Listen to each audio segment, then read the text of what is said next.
Miss Castle, Christopher, Sunny Shadow, Dark Panther, and James Wargle. Thanks for being here at the top of the stream, guys. Heyo, heyo. Yo, yo, yo. Hey. When are you gonna start the Let's Play on YouTube again?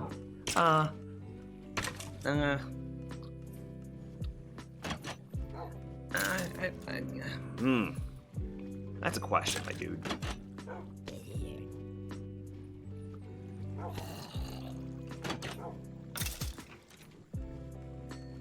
Yeah, this is the YouTube Let's Play.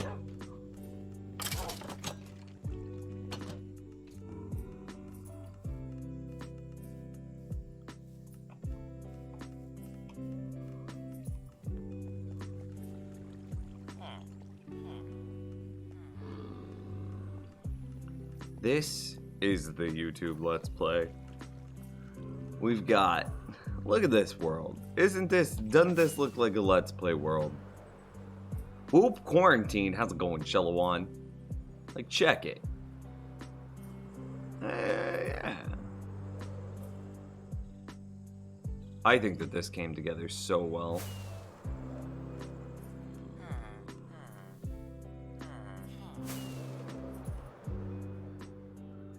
Blubbergum, Redstone Dragon, my dudes, thanks for being here. I really appreciate you guys. Alright, so in between yesterday and today, I was just, I'm in self-isolation. We can't really call it quarantine, but I'm in self-isolation. I'm not sick. Or maybe I am. I've had the faintest of runny noses of my entire life. Or maybe it's just a placebo effect. Maybe I'm so worried about getting sick that I've given myself a runny nose. I don't know. But it's like, if when you get the cold, that runny nose is like the standard definition, we're going to call that a 10. I've had like a 2 for a runny nose. It's like... It's the smallest runny nose I've ever had in my entire life, but I have a runny nose. I don't know, man.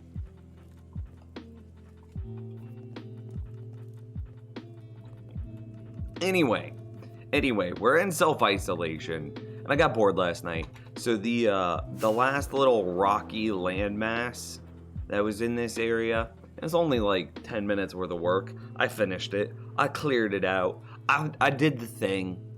You can be mad at me if you want, but it happened. And then while I was doing that, this gentleman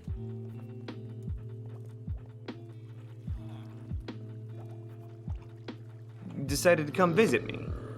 And I obviously needed to get him a name. So we clearly went with the possibly Dana name, because look at that last donation. Clearly. So this guy's name is now possibly Dana. It might be Dana. It might not be.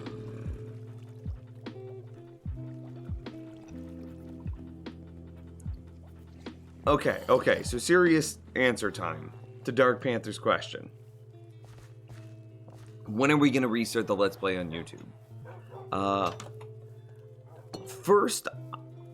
The Let's Play has never done very well for my channel. I think that a lot of our dedicated fans really enjoyed the Let's Play, but I don't know if that was ever the thing. I think I only had like 1 or 2 Let's Play videos that ever were even moderately successful. So the first thing that must return to the channel, 100%. Is tutorials. 100%. Tutorials need to come back. Tutorials need to happen. Anytime and every time I have an idea for something that, would be nice or easy or help the Minecraft community, boom, I just need to make it into a tutorial. Just right there, off the bat. No questions asked. I need to make another golden apple.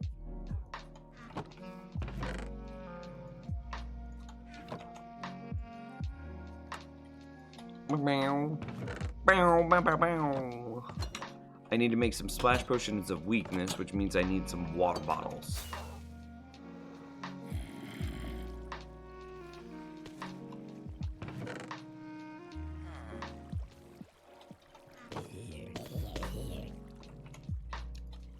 Now that being said, I recognize that there are, I mean, the core of the community really enjoyed the Let's Plays. So I would say that they do need to come back, but only after tutorials are in full swing.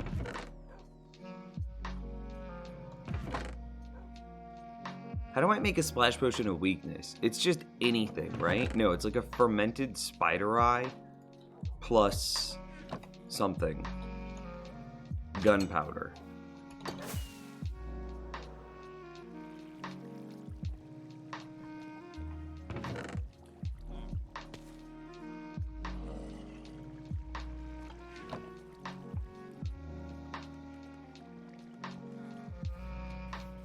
So, in my mind, we bring out just the we bring out tutorials of everything I could possibly think of to make a tutorial for. And then we bring out the Let's Play.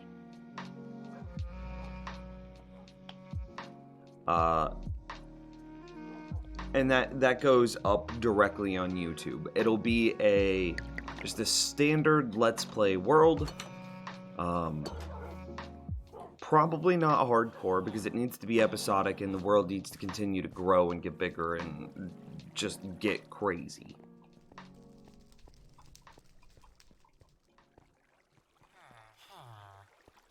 Okay. Splash Potion of Weakness, Golden Apple. Here we go. Yeah. Possibly Dana.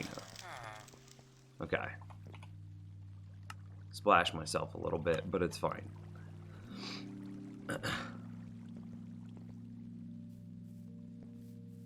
Yeah, see, it is peak season for allergy. I don't know. So maybe my runny nose is allergy. I don't know, man. Maybe it's me overthinking it. Maybe it's, I don't know.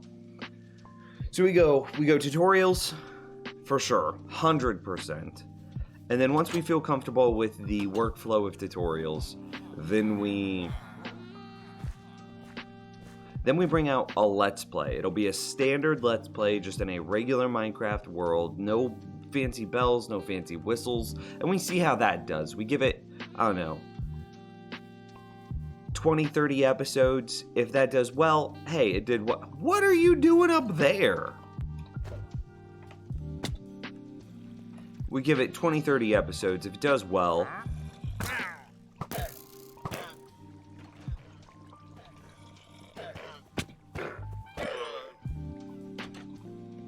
well, hey, cool, continue.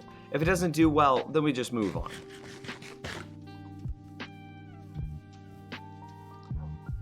Are you gonna ever set yourself up with an automatic storage system? An automatic storage system? Unlikely. The two that I can think of are incredibly laggy. I need to repair my bow.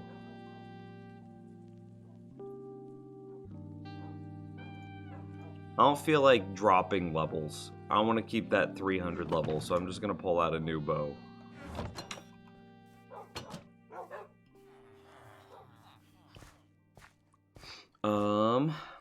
I also have another question. Would you ever release a world download of your old Let's Play? Yes. I think we're going to make it a patron sub-reward. So if you are a patron of a certain tier, I have tons and tons of worlds. And this isn't even all of them. But I have tons and tons of worlds that just end up sitting collecting dust. And I think that it would be very interesting for a bunch of people to be able to dig into this hardcore world and see what I do behind the scenes. And the same thing with the old Let's Play world. I think that all of those would be very interesting to just like get to explore. So yes, 100%, and James mentions it here. Nims, you should also update the Patreon with the world downloads soon. 100%. I think that that's such a cool thing. 100% I'll release all of my worlds. And if,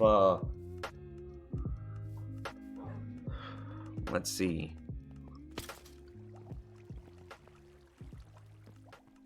Yeah, yeah, for sure.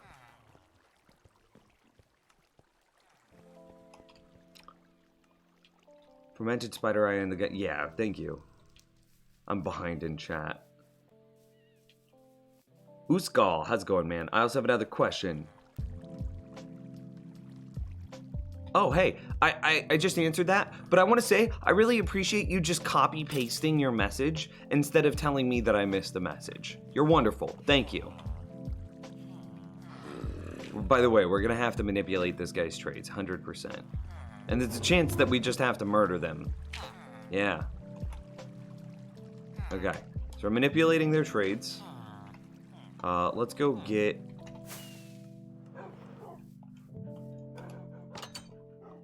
Remember all those composters that we actually accidentally made? Kind of coming in handy now, aren't they?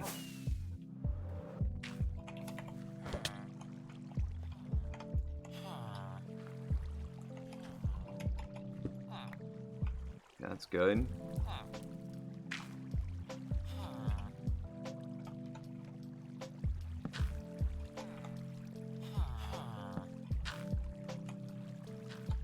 We need potatoes, carrots. Potatoes, carrots.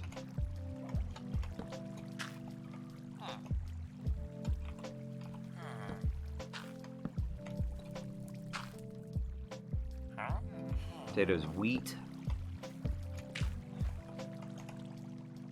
Potatoes, beetroot. Carrots, beets. Potatoes, carrots. That actually wasn't too bad. Possibly Dana, you are way less obnoxious than our previous villager. Okay, we want 6 potatoes, 6 carrots.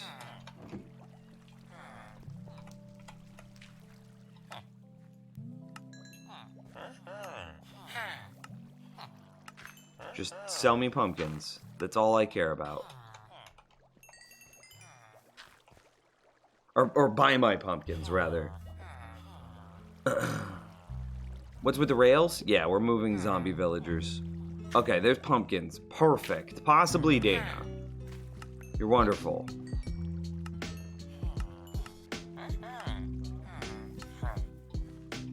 Oh, I'm out.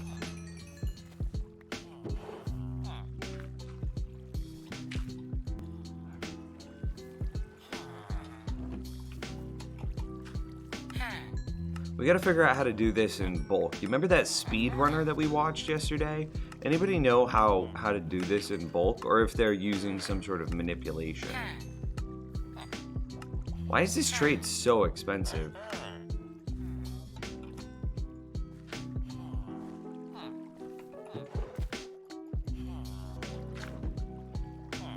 Spacebar?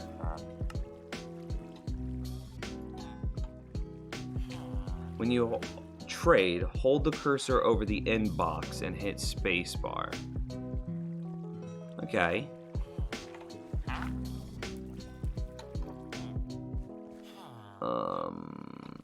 I don't think we're gonna have pumpkins and melons overflowing. I did AFK a lot last night. I didn't AFK while I slept.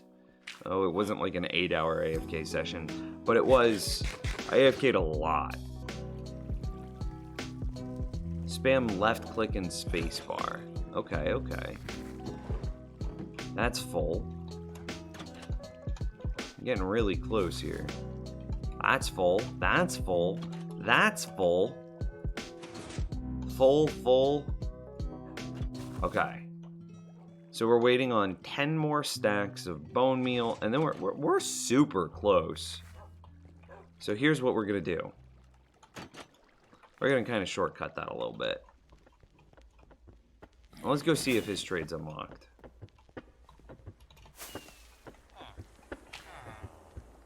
Yeah, they did. They're so expensive. He's like so over buying my potatoes.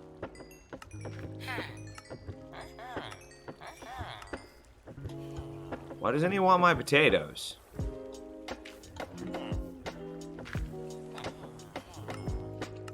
Okay. Left click spacebar. Oh, okay. Yeah, I guess that was pretty quick. It's got to be like shift, spacebar, left click.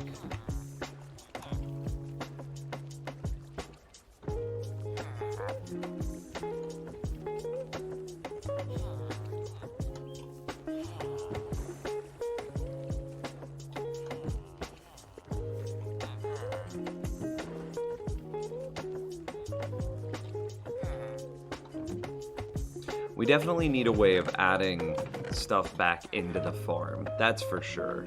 Maybe a hopper at the top. Cheryl's a freaking pro. Okay, so let's go. Yeah, that spacebar thing, it's gonna save all the hours.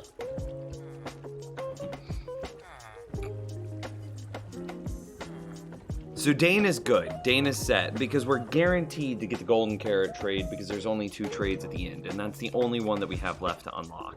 So.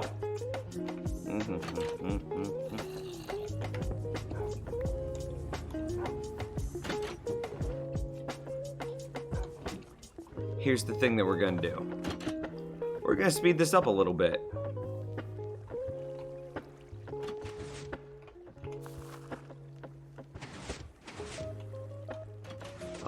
These are all full.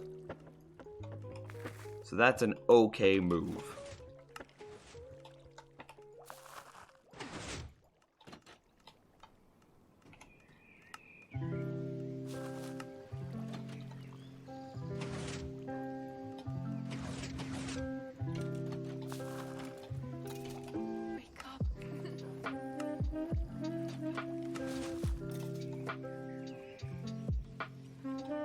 And that's it.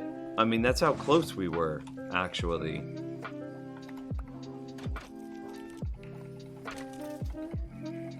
Maybe I didn't need that many bones.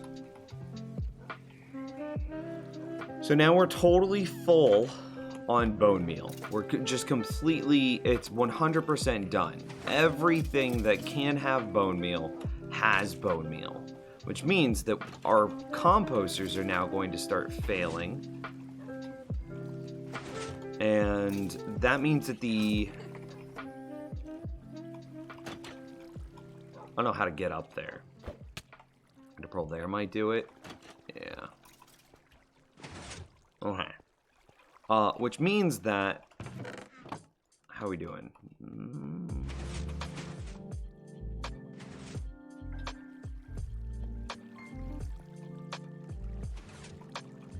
Where's that hopper minecart? Oh, there he is. What up, buddy?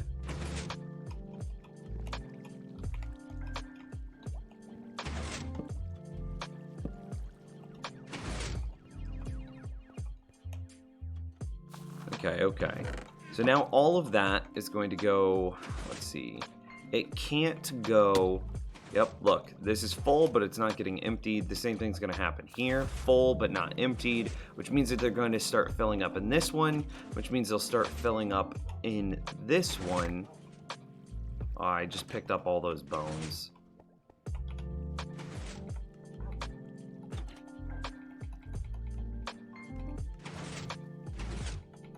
Disgusting!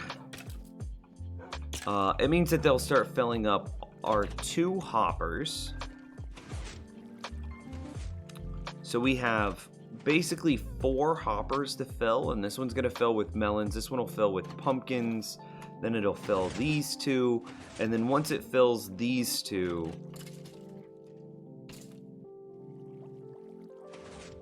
then we're good, right?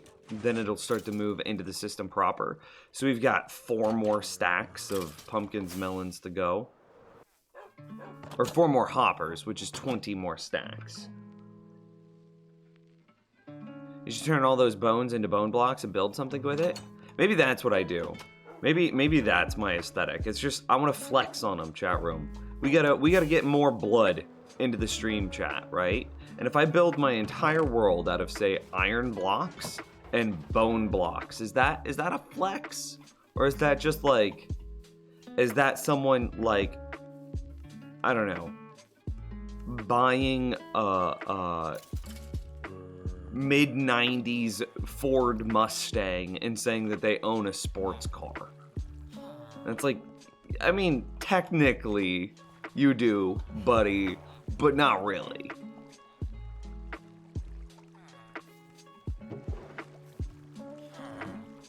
So at the hour 2000, this guy should use his workstation and then reset his trades.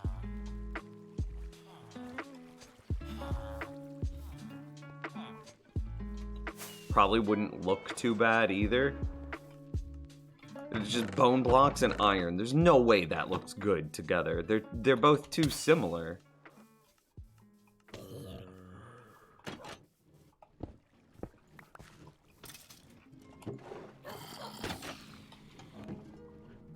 No way. Absolutely 0% chance.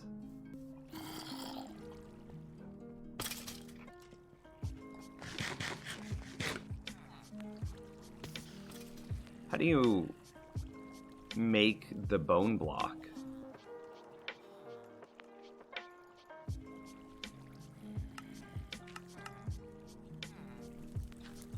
Oh, it's bone meal. That's interesting to me.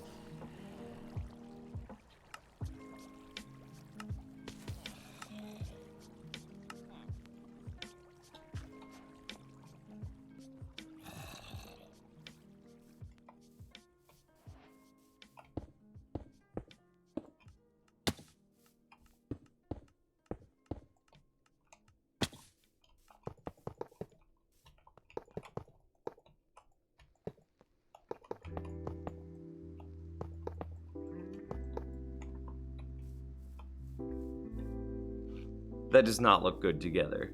No way it does. Y'all are insane. No. Just, oh, God. Okay, cool. I'm just gonna go all out on potatoes first. So I go...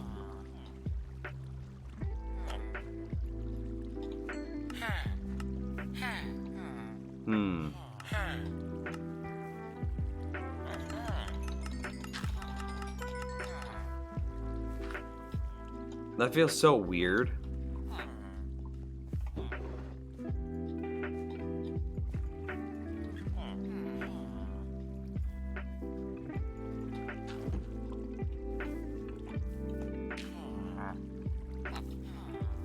He's up to 32.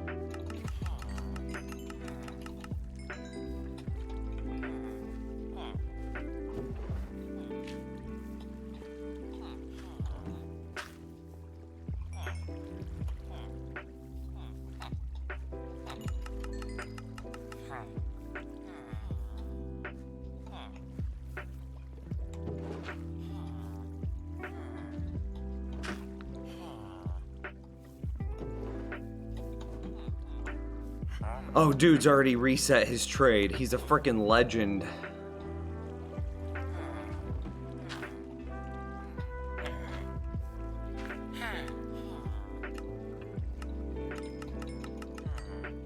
So it's the act of hitting spacebar that, like, pulls back up the previous trade.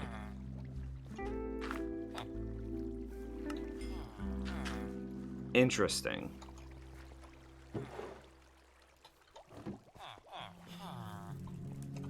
I don't know. See, yeah, I don't know why the trades are going up. This guy, Cheryl's never did.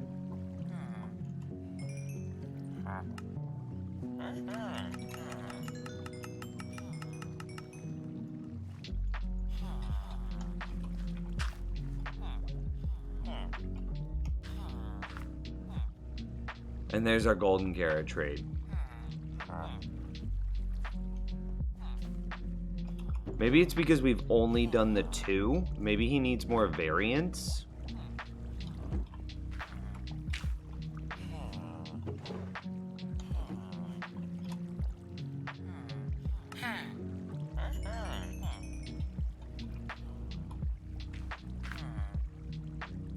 The supply and demand system, the more you trade, the more it costs you to do. Interesting.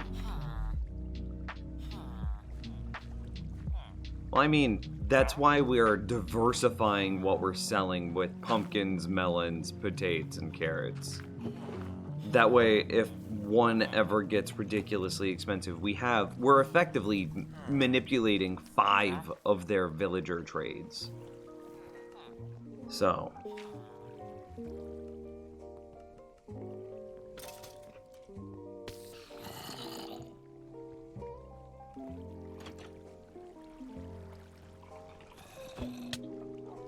Nice. Okay, so this should be overflowing into that hopper. It's actually not too shabby. So we can just snipe these directly. Wow, melons are so quick.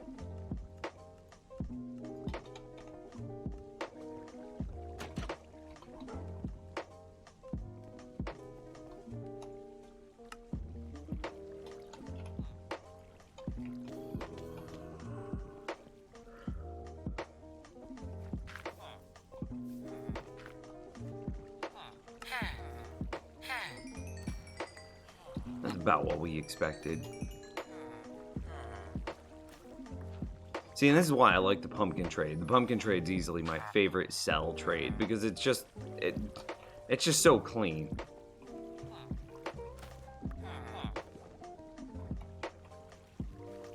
Maybe we build our entire base out of emerald. That would be a flex, right? We can clearly do it. We've hit a point where we could build everything in the entire game out of emerald from this point on.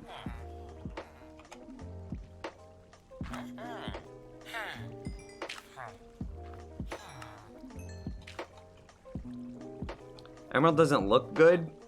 Isn't that kind of the point, though?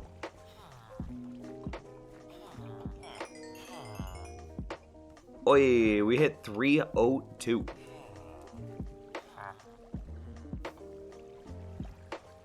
Pumpkin should be entering this one. I believe melons will enter the other. And we put in 40. That's important to remember. But it's gonna be the melon slices that overflow first, because melons are just so much faster.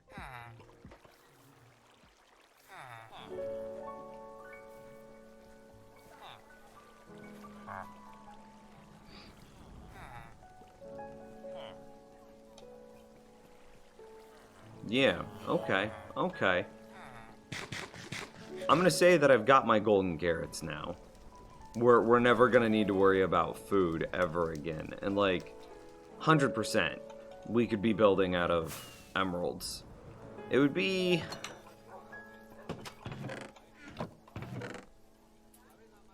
I don't know. 61 emerald blocks isn't that many in hindsight. We could rotate these down.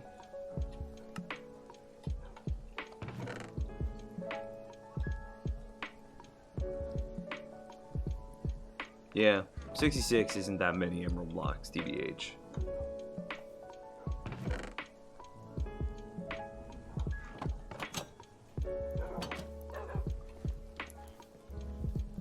How have you made a carrot and potato farm? Didn't know that was a thing. Hey, I got you. So what you do is you have 2 villagers. So this is my farmer. This is just, it doesn't matter what he is. The farmer farms all these crops for me, and then this villager back here is starving. He has no inventory, and actually we just saw him, the farmer, try to give him some potatoes, or carrots, excuse me. So this guy is starving. His inventory is empty. Villagers have a mechanic where they say, hey, I want to feed my starving, making sure there are no mobs near me. I want to feed my starving friends.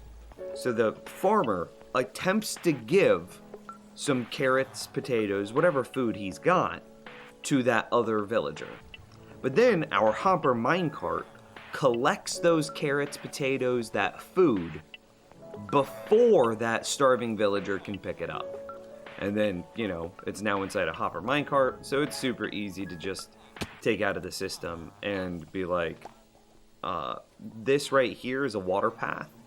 And it leads into the carrot storage system, and then we have another water path that leads into the potato storage system, and boom, carrot farm from this guy. This guy has farmed all of these carrots, thrown them at the starving villager, then we stole all of the food away from the starving guy, and we put them into this tower of food right here.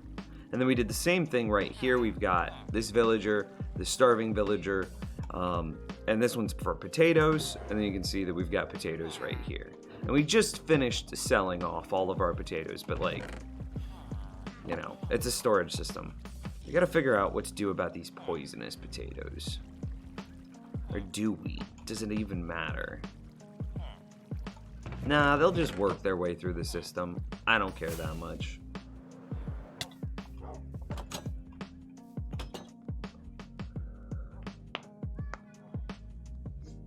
Yeah, it's, you know, it's a little bit of slave labor. It's a little bit of, like, human rights atrocities. Yeah. And then the bees are actually kind of like my own sort of invention. So we also have a honey farm rolling here. But what's interesting is the bees actually increase the rates of the potato carrot farm, of the produce. Because when bees get pollinated, they start dripping pollen off of their booties. And we need to get some more bees in here, but they start dripping pollen. And then that pollen that they drip acts like bone meal onto a produce, onto like a vegetable. Carrots, potatoes, wheat, beetroot, etc. And accelerates their growth rate. And, you know, we've now accelerated their growth rate, which means that we have more carrots and more potatoes to be farmed, and that means that we increase our rates. So it's cool. When did I start this world? Not too long ago. In this patch, 115. Yeah. Quite brutal if you think about it. Maybe a little bit.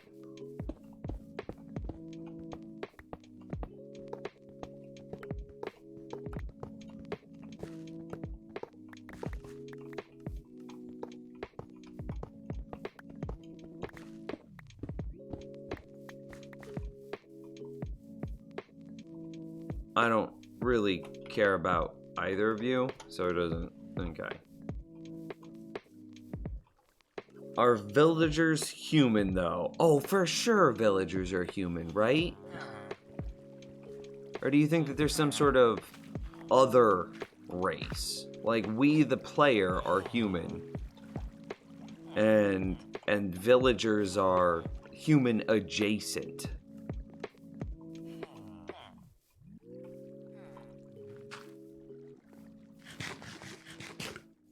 Just wait till Mojang makes villagers need to eat or they die. Dude, every single villager everywhere will die then. That wouldn't be a good mechanic.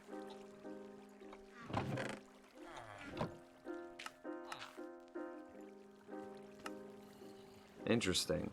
Honey can just be turned into sugar. I didn't know that.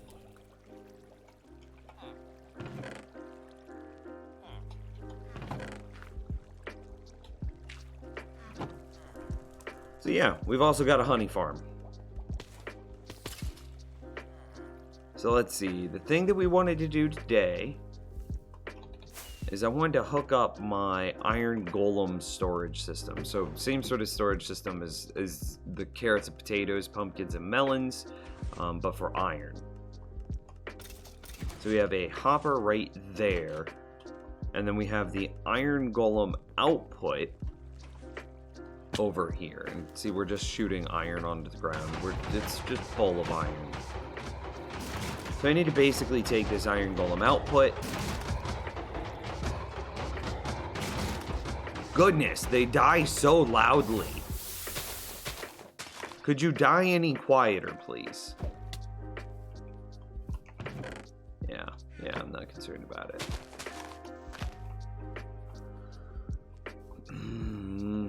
Okay, so we need to take that iron golem output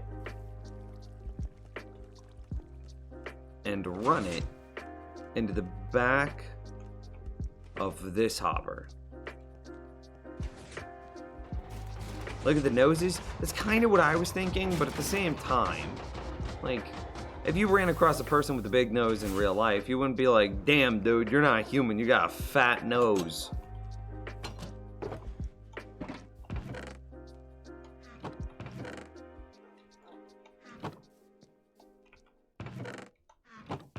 No.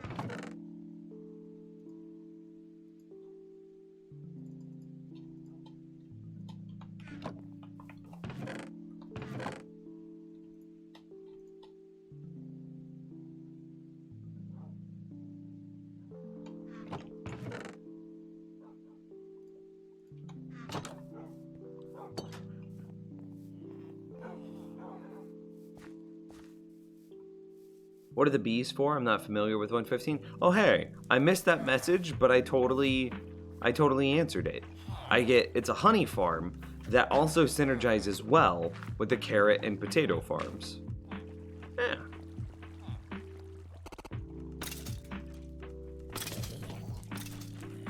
Okay, so we need to take the iron golem iron output and run it into the storage system over there. And that will, because we're going to use water streams, same sort of thing, natively has overflow protection.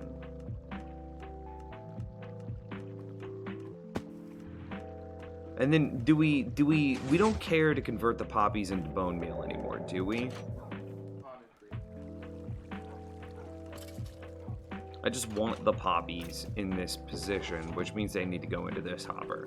So okay, there's my 2 goals for today's stream. We also need some soul sand and some kelp. There's my soul sand. Kelp. We'll need some water bottles or water buckets.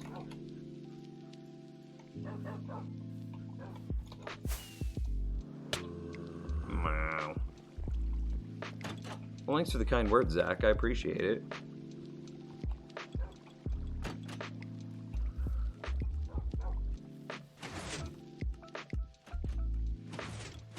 Just looking at the area that we need to move the poppies through. They probably go under. Yeah, we probably go under all of this.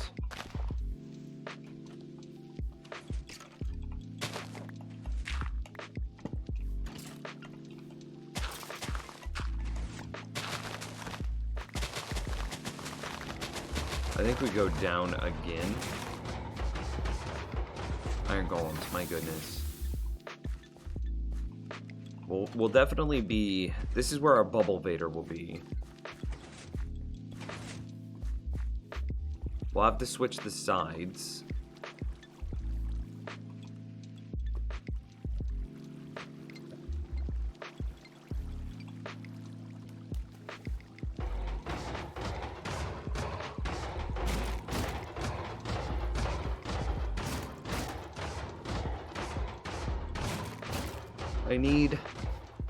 I need to get some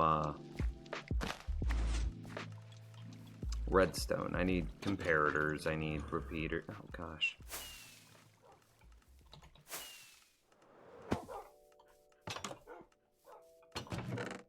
Comparators. Repeaters. Slabs, because we're gonna have water streams. Anything else? Hoppers, probably. Droppers, just in case. And that also means I need some redstone dust. We're almost out of redstone again.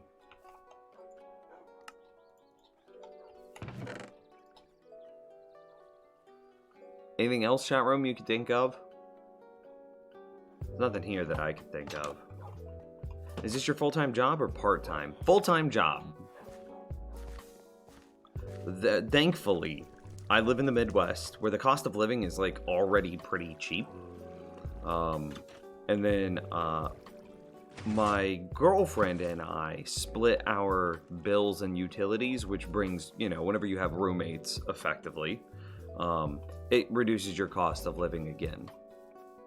So with like the support that you guys give me here, and then with the ad revenue on YouTube, I make just enough to like help with my fair share of the rent and the like. Do you have a witch farm for redstone, or how do you get your redstone? I have the Darkroom mob farm for redstone, but witches are a rare spawn inside of there. And, you know, I have a storage system for the redstone that those witches drop, but it's pretty slow. So we've got a little bit more redstone in there, but, you know, I use the redstone way more frequently than that. So what I'll probably do is, what is it, a cleric that sells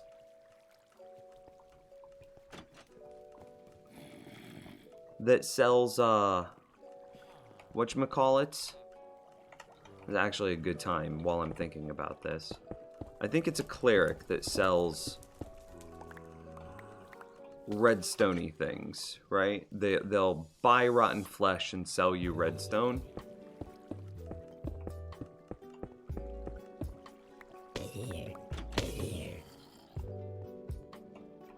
So what about putting like a cleric right here? A bunch of things that we can sell to with these drops. Specifically the rotten flesh drop.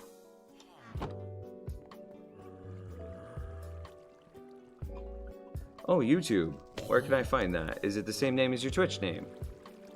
!social! !YouTube! Yeah, but it is the same. I'm Nims on every platform. The only thing is somebody beat me to. Let me see if it's available real quick before I tell stream chat, and then who snipes it from me.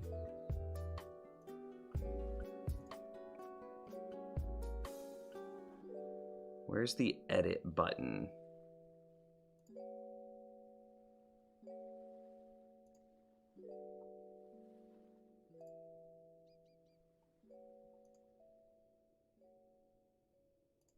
Settings, this.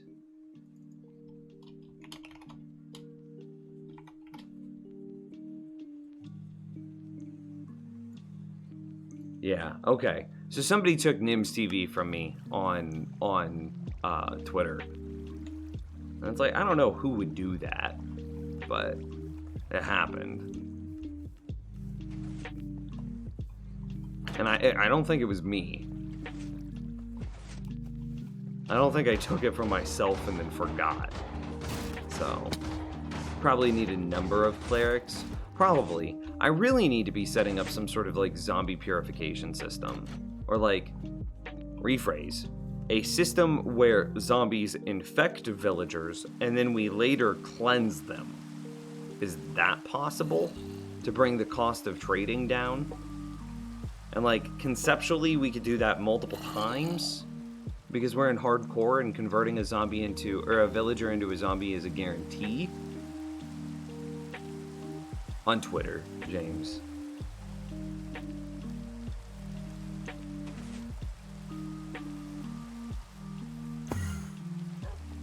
Okay, so anyway. I think we go down another block because we don't want... My dude. I'll take your ender pearl. 100%. No, this is probably okay. We could probably set up... I mean, we've already got the filter here, right?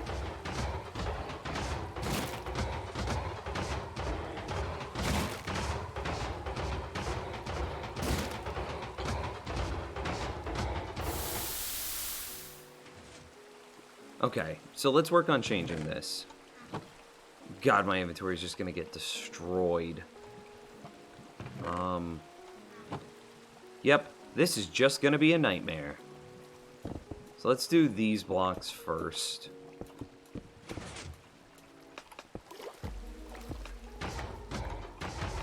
Before I do any storage blocks, before I try to manipulate the iron in any way.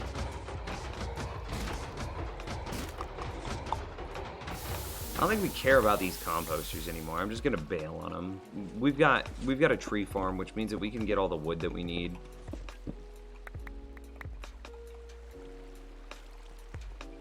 Okay.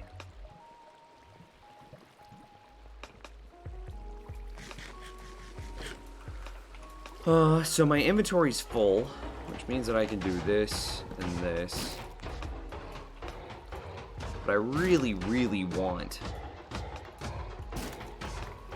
those chests.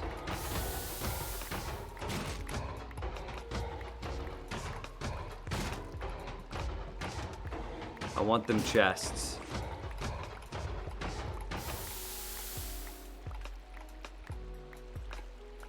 Where's them chests? I'm gonna start a new pile. Oh hey. Oh hey, Gliss TV with a nice little raiding party of 4. I appreciate it. Thank you. Okay, so we got our chests, so we can bail on this one. The chest will go into the stack. Then I can destroy all of this. And our hoppers, we have 64 hoppers.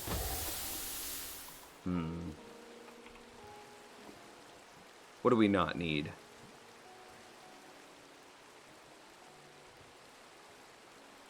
Dirt. I just don't care about dirt. Okay, cool. I'll go to sleep, lol. No, dude, you're great. Thank you. Again, that's wonderful. Welcome. Hello. Allow me to show you my world. I'm currently in the process of updating my Iron Golem farm. Which is why it's so noisy, because we just have Iron Golems just dying above us right now. But allow me to show you my world. Whee! Hang on, I'm not gonna look at it. Not yet, not yet, not yet. I want to sleep first. Okay. Shablam.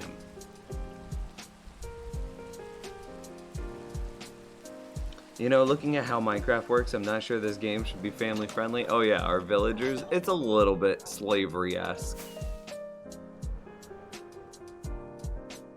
Well, here we are, in our hardcore world.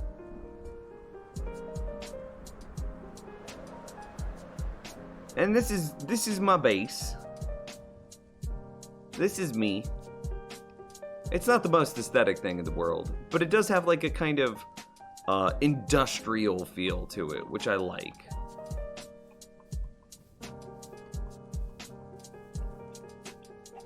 Yeah, so it's a bunch of interconnected farms that all of them are working in unison to achieve one common goal. And it's all stems from this entire thing kind of exploded outward because I got one thing, and that is here, we can show you right here. Yeah, it's fine. I have a skeleton spawner right here. This is the only thing that I can't move, that I can't manipulate. And yeah, you can see spawn skeletons, cool. That I can't move, that I can't manipulate. So because we had that there, I then built my skeleton experience grinder. Tutorial is on YouTube, on my YouTube page.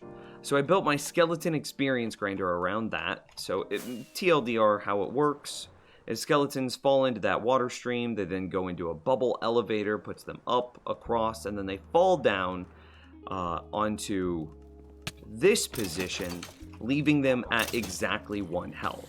We then have a bunch of wolves surrounding that skeleton that are owned by the player.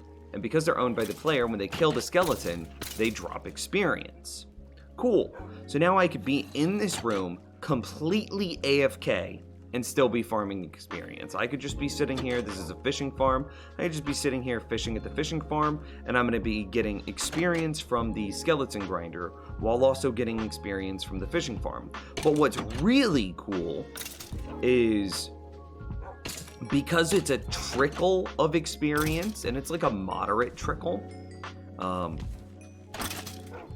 you can use this experience to repair your mending tools while they're being used. So this is a fortune pickaxe. I would need to take off my armor here, but this is a excuse me, this is efficiency 5, mending, unbreaking 3 pickaxe. The fortune is irrelevant. This is a little cobblestone generator. So I could just sit here and just mine out this cobblestone. Just blah blah, right? And I could do this for forever. I don't need to worry about a pick replacement system. I don't need to worry about like any super fancy redstone, because I'm getting experience, just a flow of experience into me that is greater than the durability loss of my pickaxe. So I can just sit there and mine all of the cobblestone, and the durability of my pickaxe actually increases. So the pinnacle of this, my magnum opus, is this tree farm. I'm gonna put that in there. Is this tree farm? So again, we have a wood cutting axe with mending, unbreaking, and efficiency. We put the tree farm in axe mode, and then we could jump up in here, and again, I have armor on, which is going to pull some of the experience away from the axe, but I'm sure you could imagine that I could take the armor off. So I jump up in here. Clearly the experience is still reaching me. I aim at this very precise position. I hold right click, I hold left click, then I walk away. And I actually am going to walk away because I do have to go pee. I have to use the bathroom very badly. But like, check it. It just freaking works.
Yeah, okay.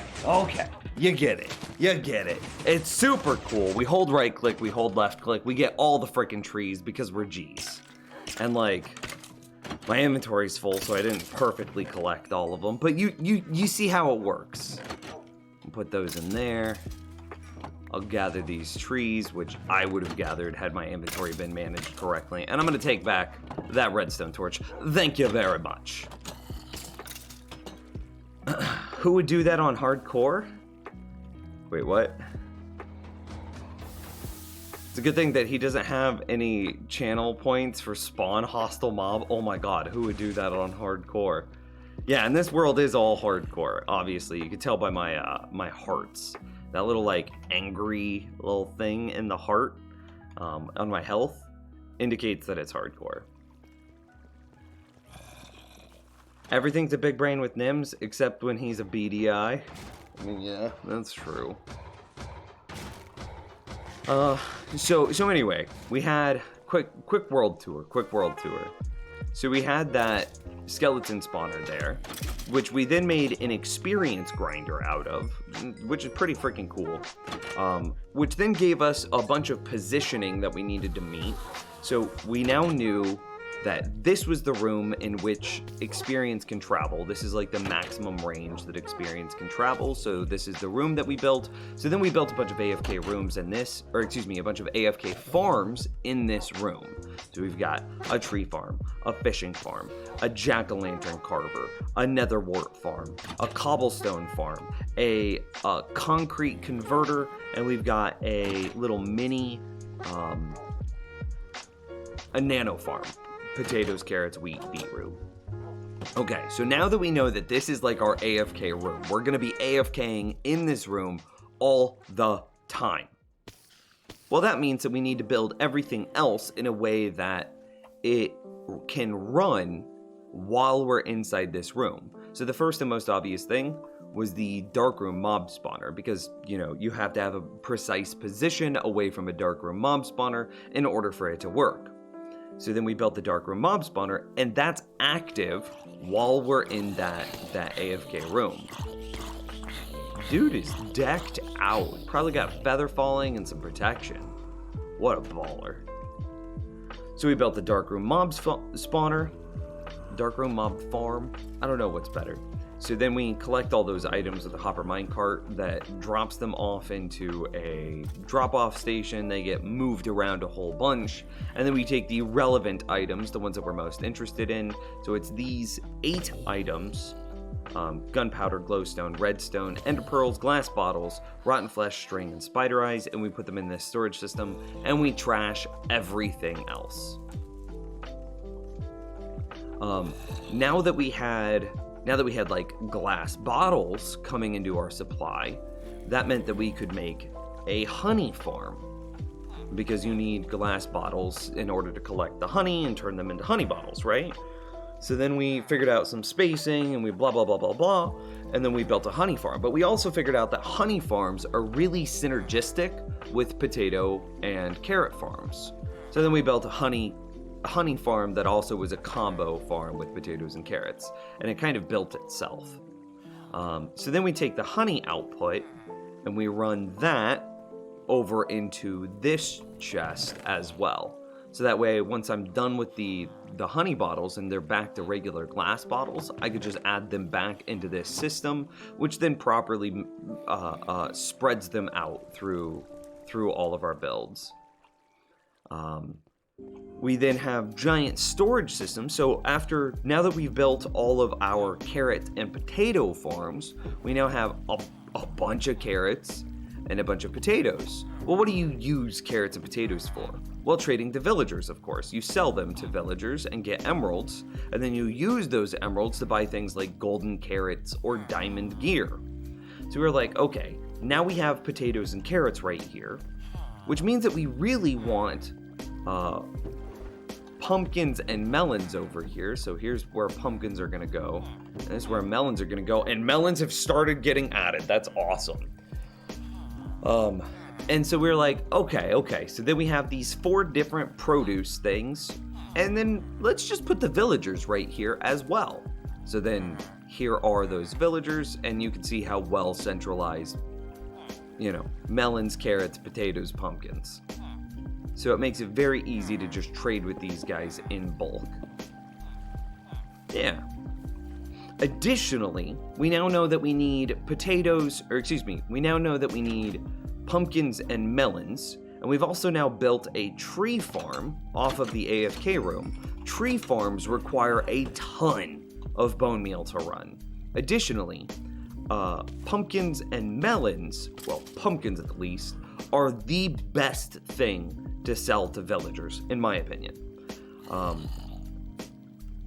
So we know that we need pumpkins and melons, and we know that we need bone meal for tree farms. Well, the question then becomes, what gives you the most bone meal for a tree farm? Coincidentally, it's a pumpkin melon farm. So then we built a really robust pumpkin melon farm, which is what all these hopper minecart rail system is. It's a 3-layer pumpkin melon farm. We then compost all of our pumpkins and melons, and then whenever our composting system, bone meal, is full, we then take the extra pumpkins and melons and we send them through water streams over into the villager trading area. So then this 3-layer pumpkin melon farm provides all of the bone meal that we need for the tree farm. We should hook it up to the nano farm. I'm just not too concerned about it right now. And it also, once that's done, it also provides all of the pumpkins and melons that we need for villager trading. Okay. And then we had to figure out spacing where an iron golem farm would be active. This isn't really synergized with anything, not yet. We're probably going to take the poppies out of this guy and we're probably going to run the poppies into a bone meal system as well. And then we'll add that to the bone meal system over here to further improve the efficiency of the bone meal system. Why do you need bone meal? For the tree farm. Tree farms use so much bone meal. And like, now that I have these systems, it's like a non-issue. Can't you use iron for emeralds? You can. But I wanted golden carrots, and that comes from farmers. And it's like, well, if I'm already going to be trading farmers, I may as well build a bunch of produce stuff to then trade the same farmer, right? So that way I can do it in one trade instead of multiple trades. Like, let me run over here, get the iron, sell all my iron to the blacksmith. Now I have all my emeralds. Run over here and get, and then buy all the golden carrots. Nah, it'd just be like, grab what I need and go to the farmer, and then I'm done with how I built it. Can you craft anything with strip logs? You can craft everything with strip logs that you can with regular logs. The only difference is strip logs, their base aesthetic is different. So yeah, that's pretty much the world. The villagers that we got, or the villagers that we're going to be using, the villagers inside the Iron Golem farm, we got from a villager breeder / cleansing zombies. We also have a sugarcane farm over here, but this is just a temporary sugarcane farm. It's going to get destroyed and added onto the base. Same thing with the bamboo farm. It's temporary. It's going to get destroyed and added onto the base. We'll probably take the bamboo farm and turn it into some sort of furnace array. And the sugarcane farm, we want it to be relatively well centralized against the gunpowder production. So here, so that way we can turn them into rockets relatively easily. We also want it to be kind of near a villager, so that way we could sell the paper and then buy, what is it, mending books, I think librarians give. So, yeah. Yeah, all of this world is designed to be running in harmony, in synchronization. And I mean, the only thing that's really not connected to something else is the Iron Golem farm. And we're about to connect that. Like, the poppies that are created by the Iron Golem farm are definitely going to have a bone meal system on them. And then we take that bone meal output and we're gonna add it to the bone meal output here. Yeah, see, we need more. So anyway, yeah, and then the Iron Golem farm will be connected as well. And then we'll take the iron and we'll sell that to villagers, and then we'll use the iron emeralds to buy things like golden carrots or diamond gear or mending books or something like that. It was a hydrate message. My water bottle's empty.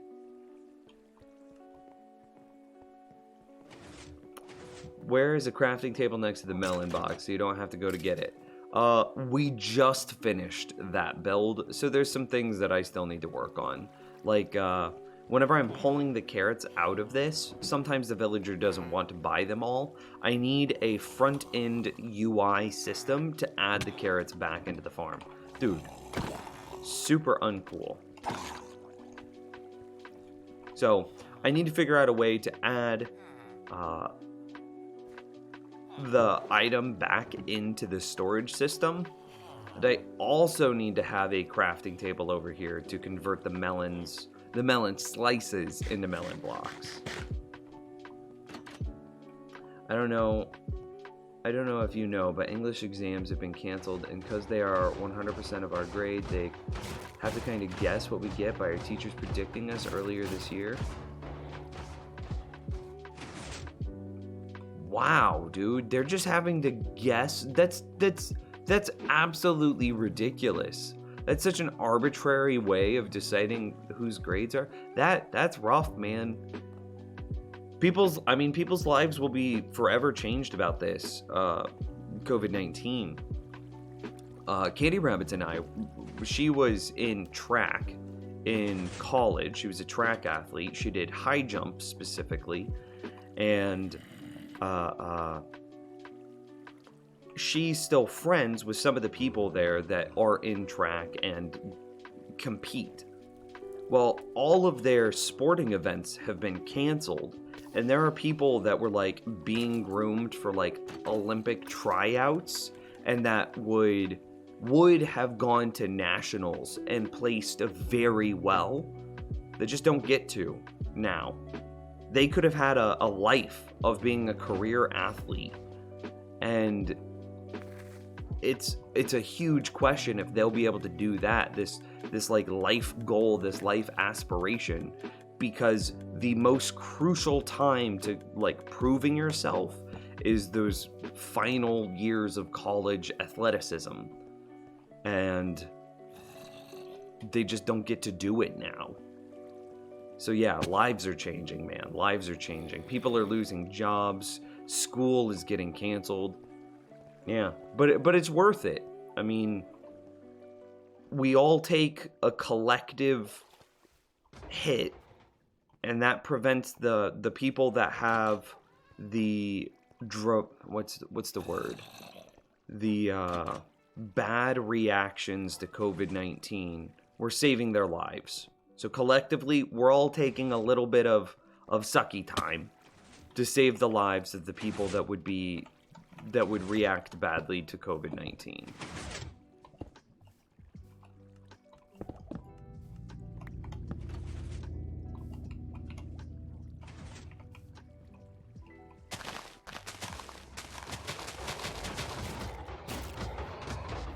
Okay, anyway. So we want...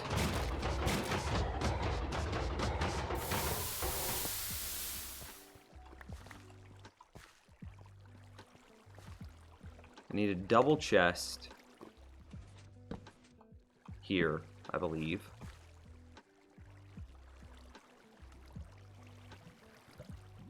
And then we want some filter systems at the back of this.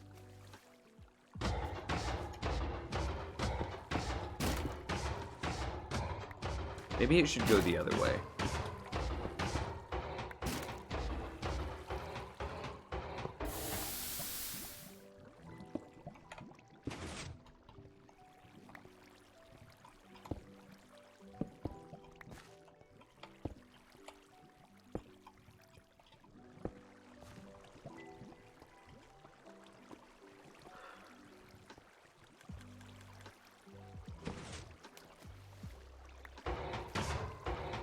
You know what? I always like this when it's one further back, because then I can take the output. You know, it doesn't matter, actually.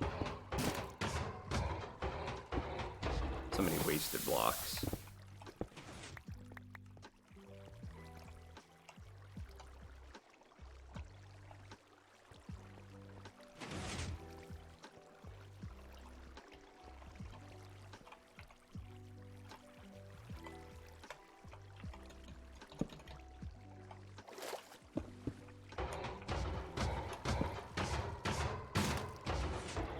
Okay, so in this one,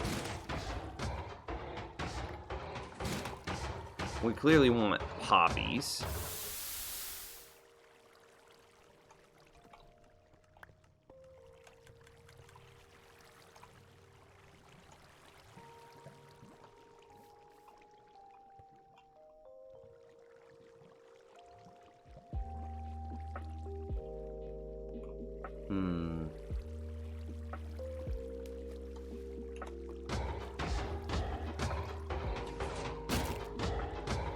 I don't like that so much, TBH.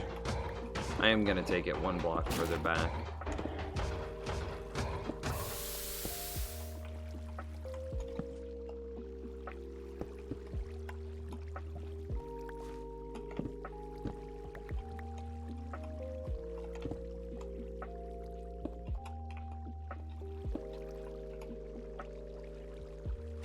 Where'd my redstone torch go? Oh, it's on the ground.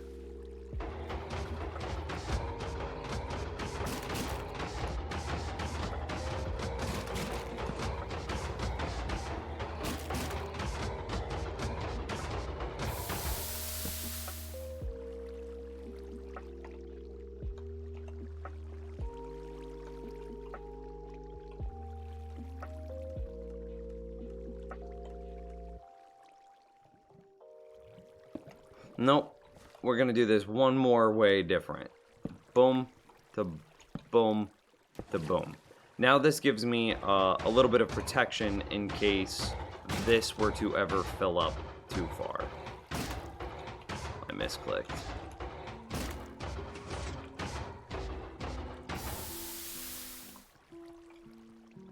Okay, because this shuts off at 45, and then you think we add in a bunch of placeholder blocks, and yeah. So here's our second output, but I don't have a torch for it, which kind of sucks. And these are totally fine to be run right next to each other, but I don't have a torch. So we're gonna have to go get one.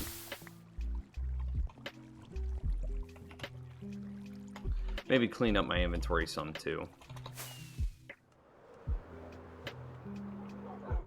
Do you know what subtract mode does on a repeater? Yes. I am very familiar with how repeaters work. I use their compare modes, I use their subtraction modes in several of my builds.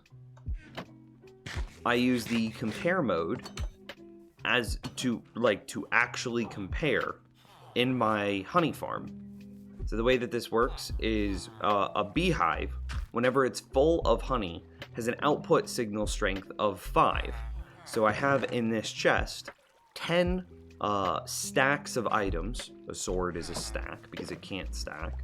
So I have 10 stacks of items, which puts an output signal strength of 6, which then travels and makes it 5. And then we have a comparator in compare mode, and then it says if this beehive has a signal strength of 4 or less, do nothing, because it's not equal to 5.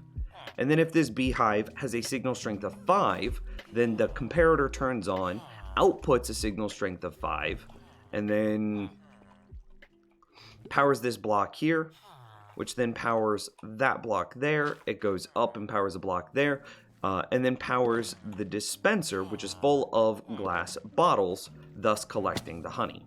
So yeah, this is an intelligent beehive that uses the compare mode. You need a redstone shulker box? I really do.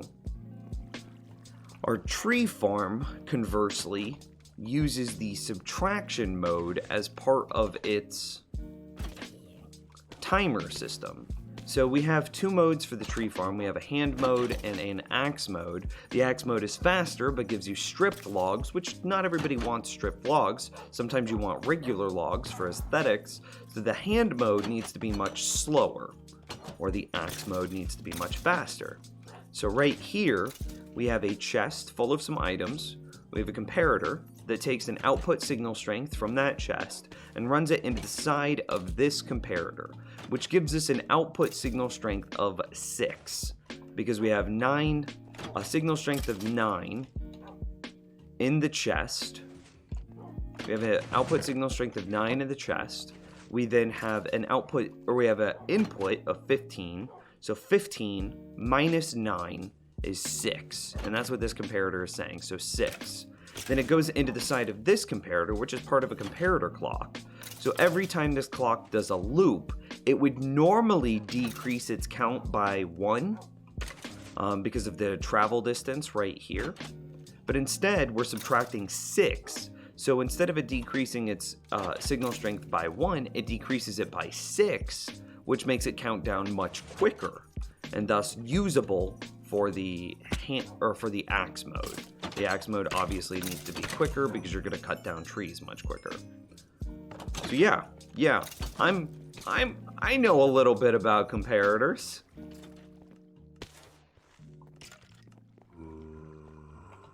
Okay, so anyway, we do need a shulker box for redstone. Carson. Hey Nims, I have a Minecraft world with a few of my friends, and we have an Enderman farm, and we all have at least 100 levels. Very nice.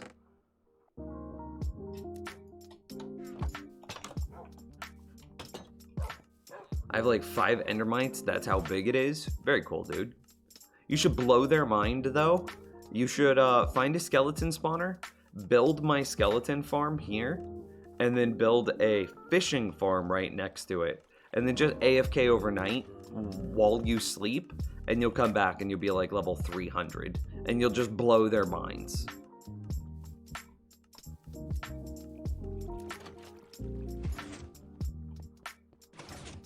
Subtle plug. Yeah, what are you gonna do, man? I gotta eat.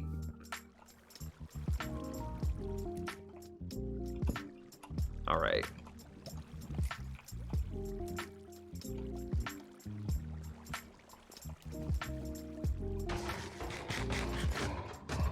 Do you have a skeleton farm tutorial? I'll do it. Exclamation mark YouTube. Yep, it's on my channel. Nims, you should look at the new snapshot notes. Fish farms might be busted. We were talking about that earlier in general chat.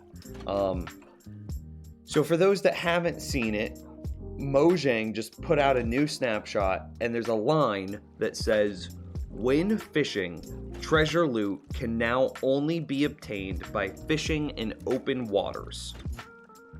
So first, fishing farms aren't going to be busted, because clearly by that definition, you'll be able to still catch regular fish from a fishing farm.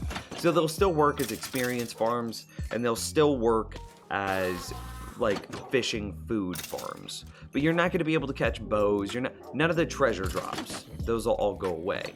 But then Eltrian looked up what it means to be open waters, what the literal definition of that is. And he found, quote, a fishing location is considered to be open water if there are no blocks above water. So we already do that because you need rain to fall on your bobber, and you also need sunlight to increase the rates of the fishing farm. So we already do that. So there are no blocks above the water and no solid underwater blocks around. So all water blocks are source blocks, and there are no bubble columns. So no solid underwater blocks around. So no solid blocks around the point that you're fishing. So presumably that means that this needs to be a water block, back here needs to be a water block, over here needs to be a water block, and this needs to be a water block. And you might also need to have a water block below it. So instead of getting a little 1x1 of water, it seems like it might require a 3x3x2 of water, is kind of my understanding of it. And I'm pretty sure that we can still farm a 3x3x2 of water. So I'm not super concerned.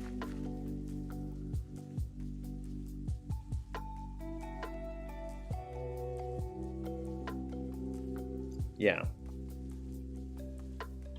So the only thing that might trying to think of how to explain it. The only thing that might be odd is, can you waterlog like trapdoors still? Obviously the fence pressure plate designs just aren't going to work. Those already don't work with the rain bonus, so they're just not going to work with the new farm. I am pretty confident, but again, I haven't played in the snapshot, so take that with a grain of salt. But what I imagine is we'll just build that large thing, we'll use a bunch of tripwire hooks, and then we'll if we can waterlog stuff, then cool, we'll just use a trapdoor system like we're already doing. And if we can't waterlog stuff, we'll shift the player left and right using some pistons, and have him actually cast into a 3x3x2 area of water.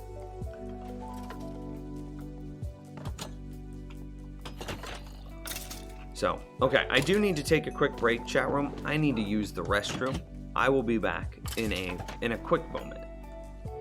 Have you been harvesting my carrots yet? Hell yeah, I have. I'll be right back.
Okay, chat room, sorry about that.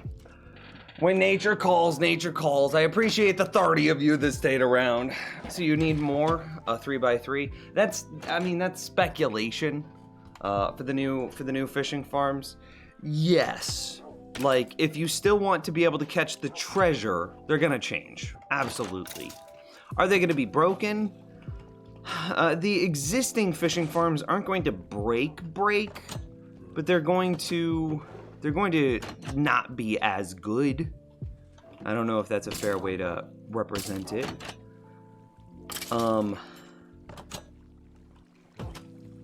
What's today's project? Sorry.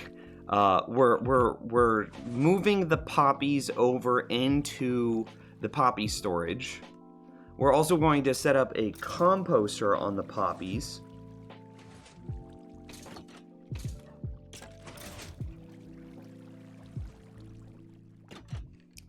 To help it, like, to be interconnected. And then, yeah, from there, I don't know. Hashtag free Bradley. No, Bradley's doing his job, I think. Is Bradley doing his job? Have they made babies?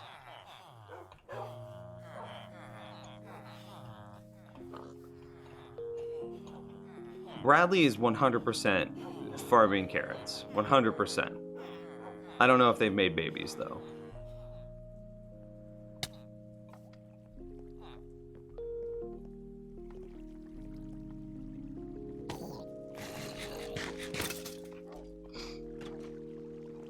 Yeah, fishing stream. Yeah, my bad. You know, nature called. I had to do what I had to do. So anyway, we now have a filter set up for the... This needs to be iron. Do I have iron anywhere? We also need a slab. We also need... Yeah, we need a lot of things. The first thing that I could do is that.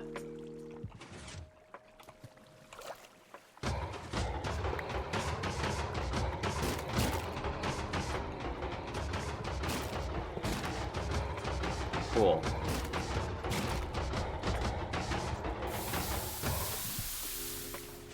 I don't think I need to do anything with this chest. Okay, well that's clearly a problem. Let's go get our placeholder blocks.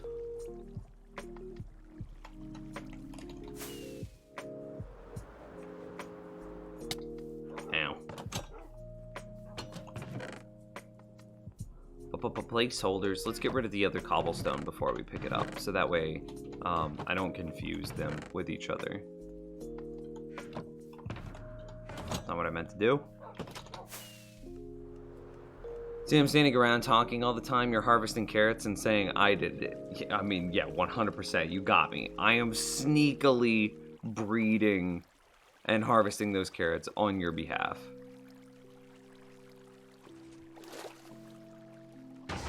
Okay, so this needs to be poppies.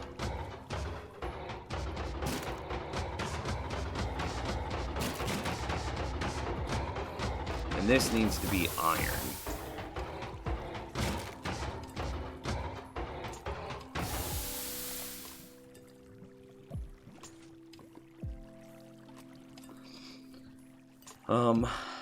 So that now we have our hopper outputs here and here.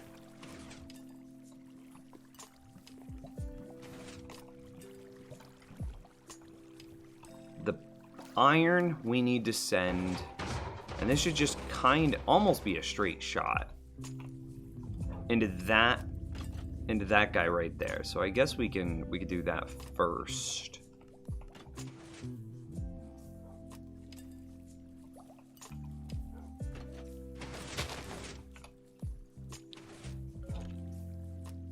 Up into all of my... We've got a wandering trader. I hate them so much.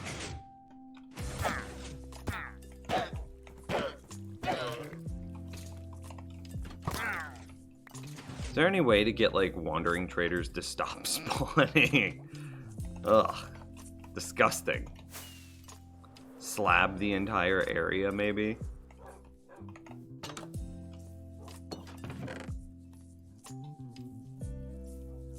Yeah.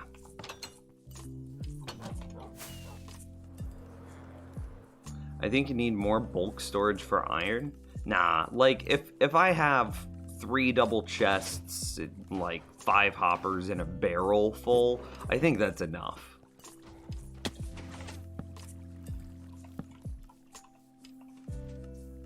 Slabbing would also stop hostile mobs from spawning. It would also be ridiculously high effort.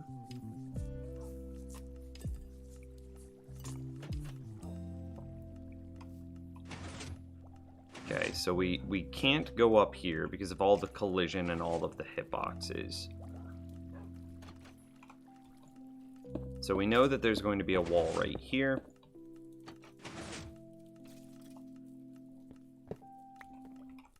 Kind of like the idea of going into this point, which means that we have... Yeah, that's fine. Right? It's a little bit awkward if we want to get into that chest, but it's not that big of a deal.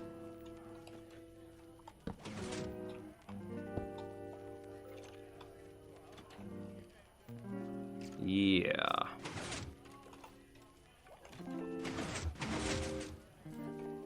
mean, we could do this a different way. Let's go get a stair.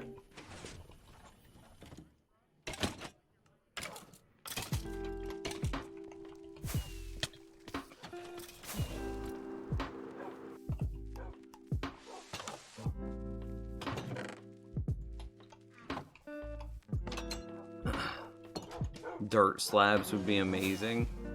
Yes, grass slabs. So that way the world could look exactly the same, but no mobs could spawn.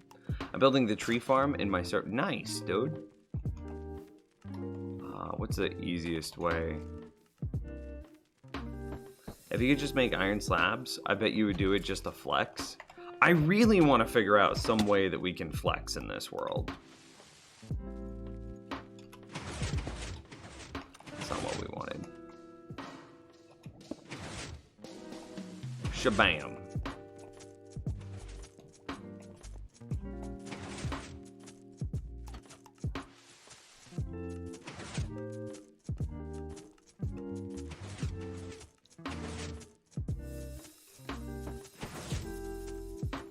Okay.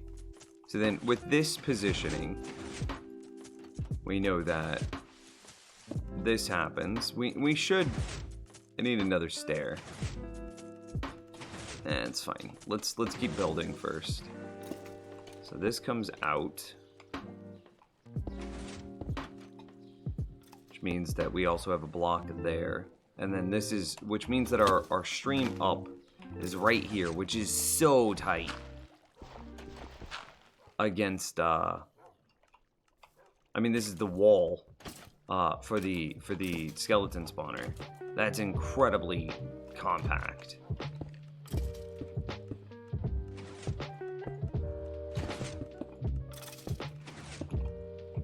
Okay, I'll leave that open until we figure out what we're doing.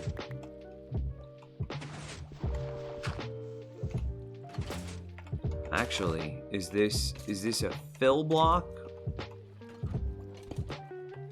No. Oof, we're actually on top of it. I mean, conceptually that should be not that. Why? So we need to take...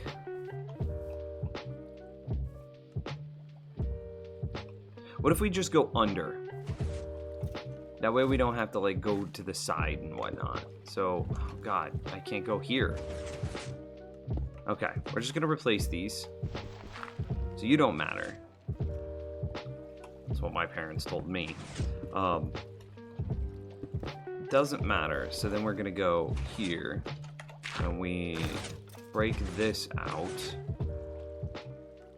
Oof, that's some tight spacing.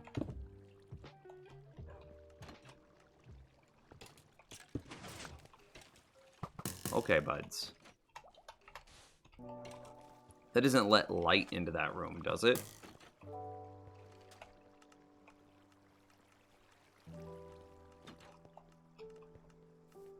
Currently at 400 days. I'm currently at 1,400 days. All right.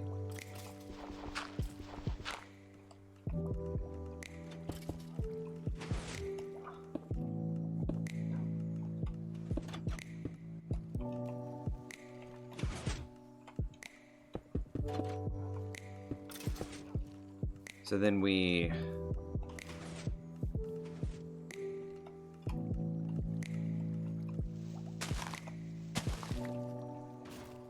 Then we ice onto this point and then bubble Vader up, right?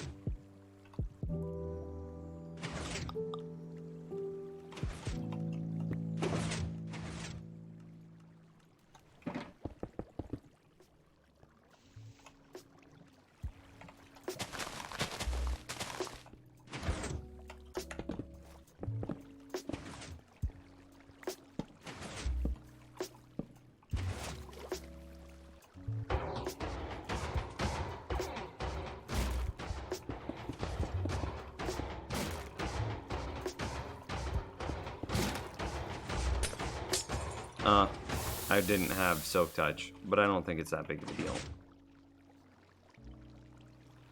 Iron doesn't need to go anywhere other than here.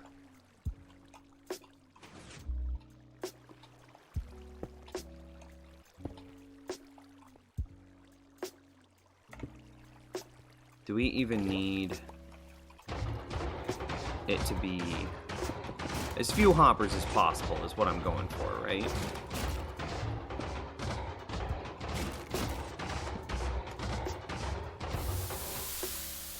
And then we can't have conflicting redstone.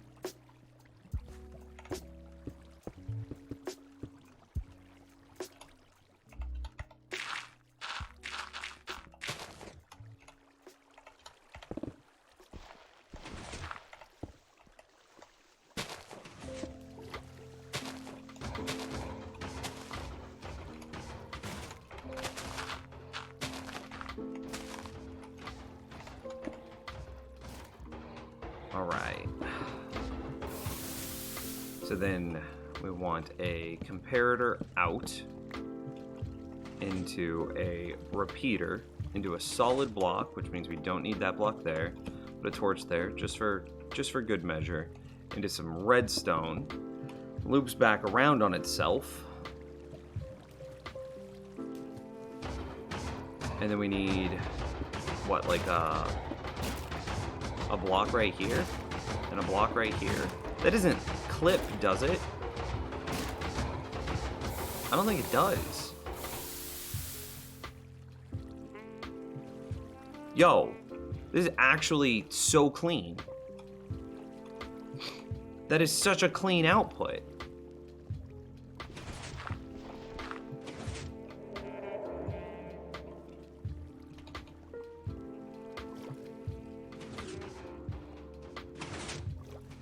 Do we have anything over here that's like of importance that like water is going to ruin? Here, let's go one block down right there and one block down right here, and now our water can't ruin anything. Then we need some dirt.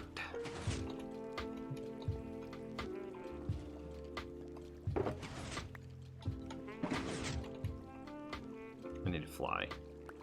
I need to crawl.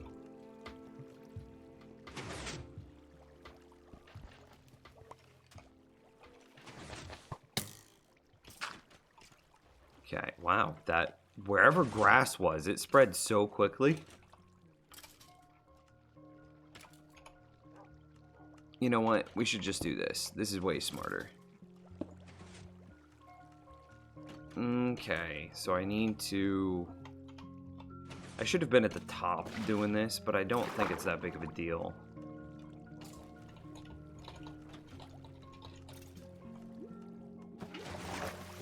Okay. So we go all the way up. Kelp. Okay, and then we just needed to go one block higher. It's not that big of a deal.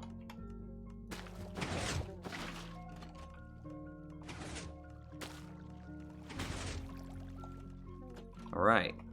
And then we destroy all the way down.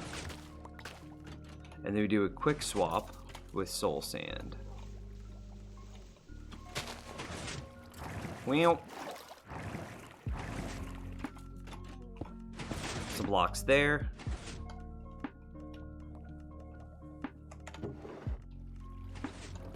I mean, that's how simple the iron was. That kind of blows my mind.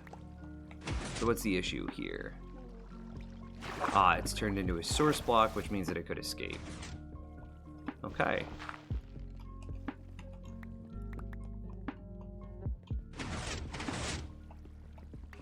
I'm gonna destroy this one by hand. Which is gonna take a minute, I know. Because I wanted to quickly replace it. I didn't want to have to worry about switching my action bar. So then,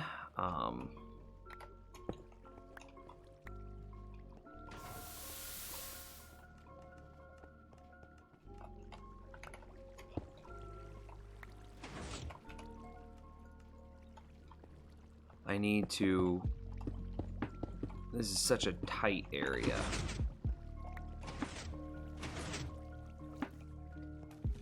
Put a bunch of holes in the ground so that way if we mess up and the water comes flowing out. So let's see. 1, 2, 3, 4, 5, 6, 7, 8. So then that means that the slab should go here, and that the water goes there, and then that should, I have no way of confirming if I'm right.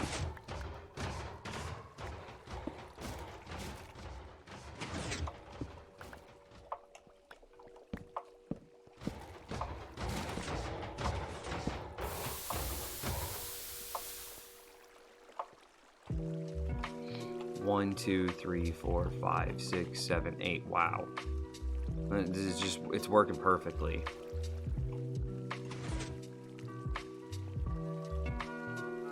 But I can't, you know, I can't swim in there now.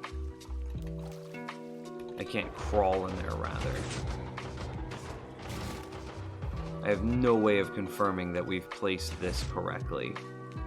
I guess we just finish building it and then watch for the iron and see if it moves how it's supposed to, right?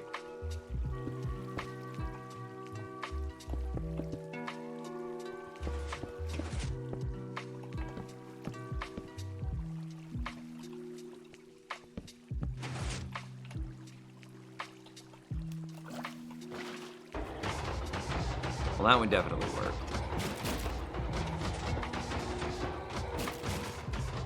Well, let's go take a look.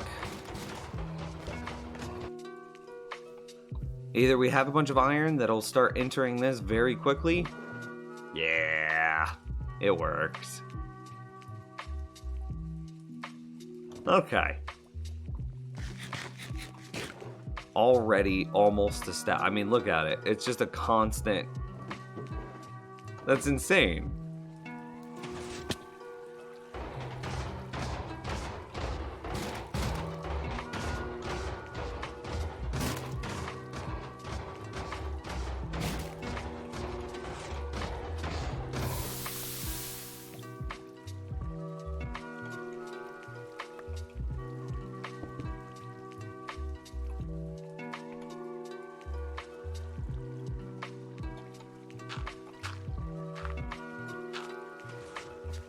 Okay, done.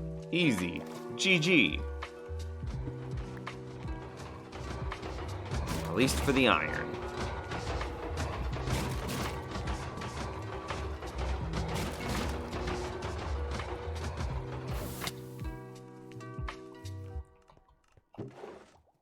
I mean, yeah, that's definitely working. Is this your first iron farm? In the newest thing, but like we've had the iron farm running for a very long time, like a very long time. But I used to build iron golem farms in the old versions all the time, but like no. So I'm gonna say no.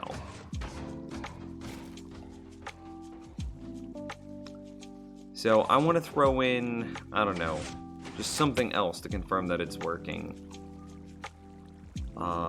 27 golden carrots. We should go up to, what is it, 53?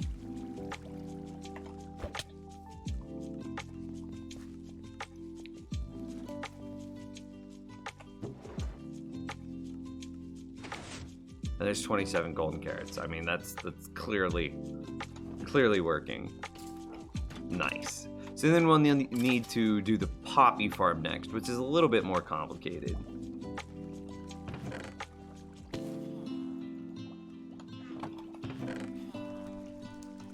Get a blacksmith for 1 iron for 1 emerald. That's the plan.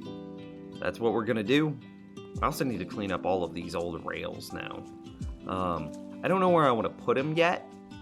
He could probably chill in like this negative space.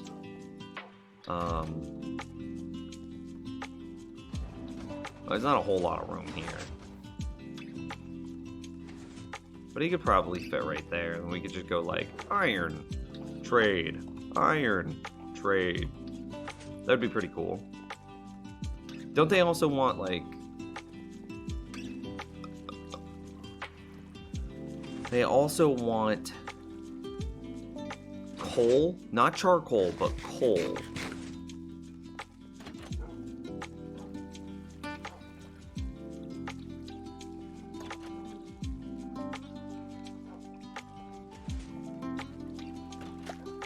Oops, I didn't mean to do that. Doesn't really matter though. All the pumpkins, so melons are full. All the pumpkins are still flowing. Okay, so we need to come up that spot. And then in this space, I want to... So I'm ready to rework this now. We know what we're doing. I want the poppies to first become poppies and then become bone meal. I'm trying to stand up there.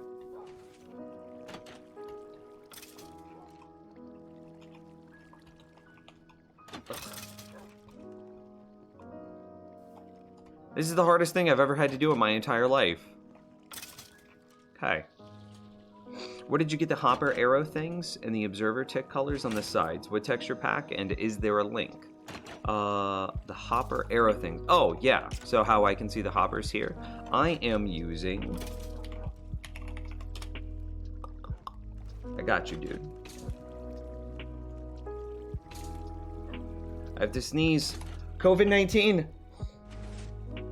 Uh-oh. I just said the equivalent of elephant.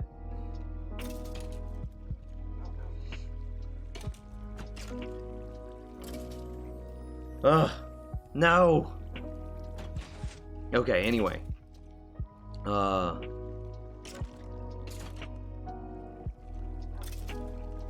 Under utility inside of this texture pack. That's it. Is he on YouTube too? Yeah, I have a YouTube channel. I actually consider myself a YouTuber more than a streamer, as much as some people would find that humorous. Yeah, exclamation mark YouTube.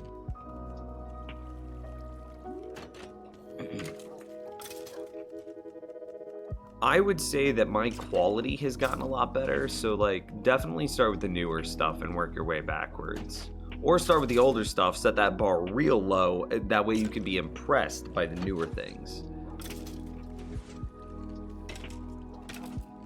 Okay, so I want to move...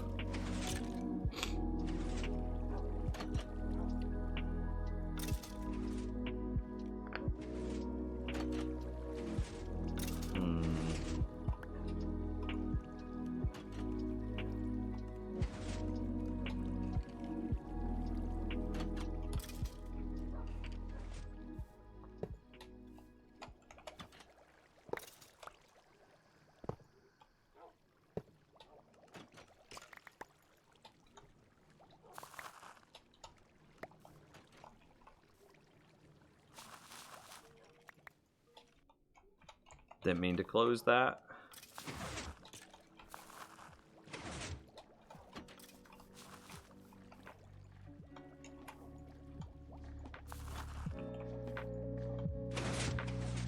I have no idea where this new bone meal is going.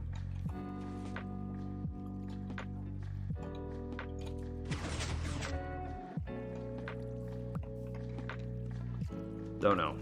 Okay, so I wanted to shift it because what I'm imagining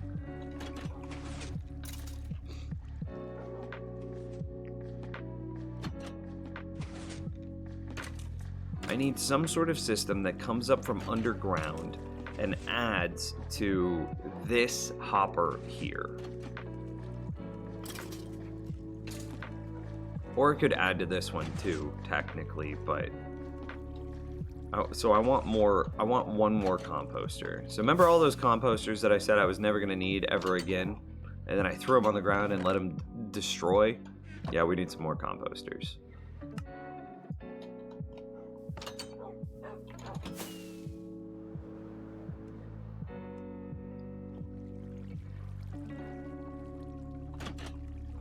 Yeah, dude, not a problem. Under utility, so the ones here, I don't mind showing this on stream because it's actually kind of a crazy cool texture pack.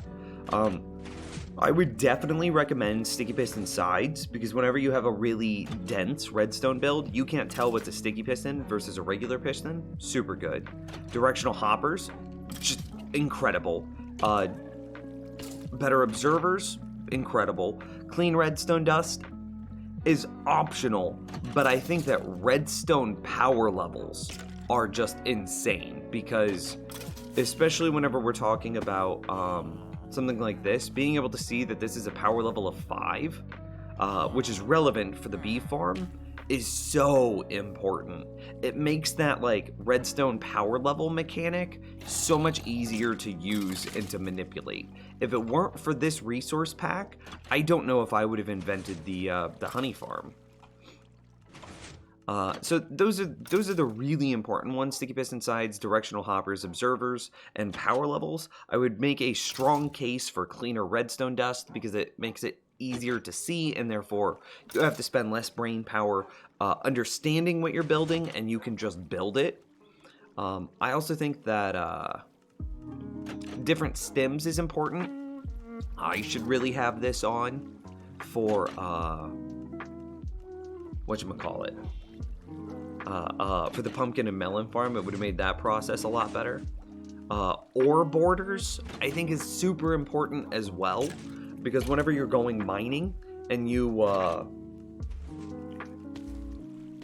like digging digging around lava, being able to see the border of the ore makes it easier to see what is hidden under the lava. Next, I think that it's not in there. It's not in there. No. Quieter dispensers is super important. Quieter minecarts are super important. You can opt for quieter pistons, but I don't know if that one's quite, as important. We've already done utility. The next is transparent or lower shields is just incredible.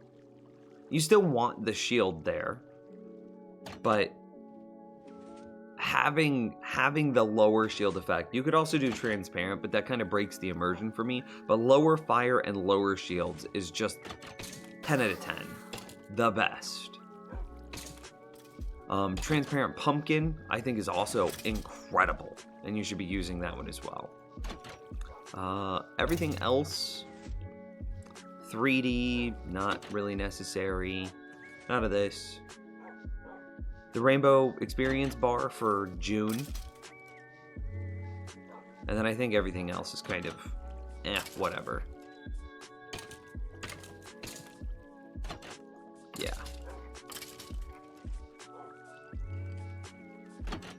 Yep, so.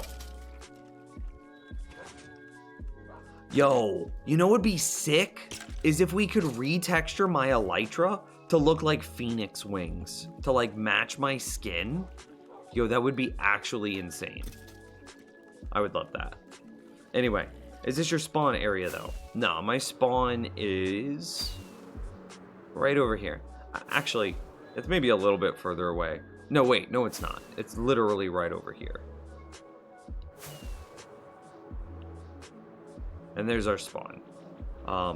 Somewhere in this area is my spawn chunks. You can see all the sheep have been eating the grass. So clearly these are, you can kind of use that as a way of telling where spawn chunks are. So clearly my spawn chunks are in this area. Solo Bridger. How's it going, my dude? You watch Hermitcraft every now and then. I know a lot of the guys over there.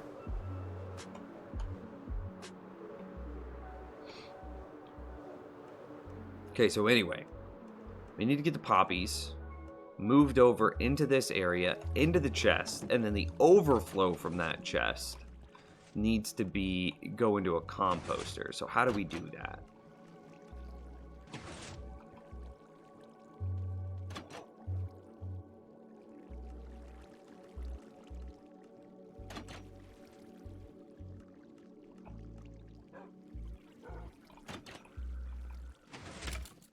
Hmm.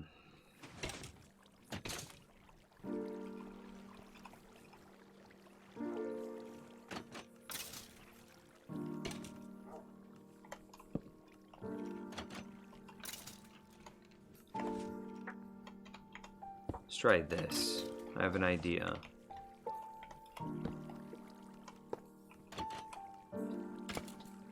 Okay, so now what's gonna happen is we put this here.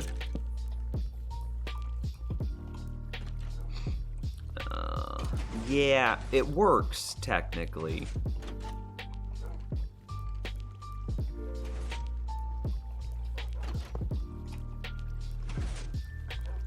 So then we put the poppies into this top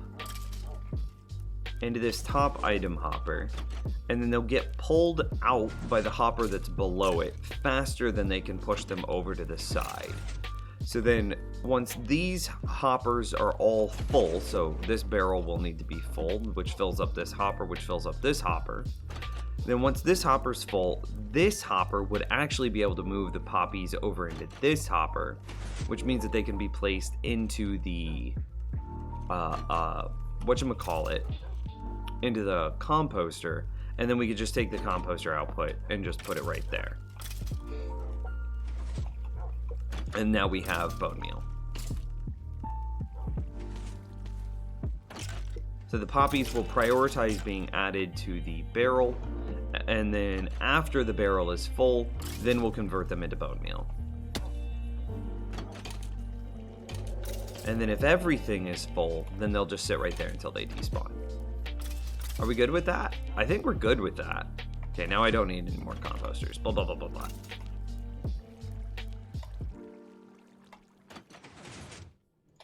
Which means that we need to figure out the height. So, I mean, at this point, we're just basically doing the same thing that we did over here. So we go a dropper facing forward into a series of water streams. Doesn't really matter yet. Solid block there. Yeah.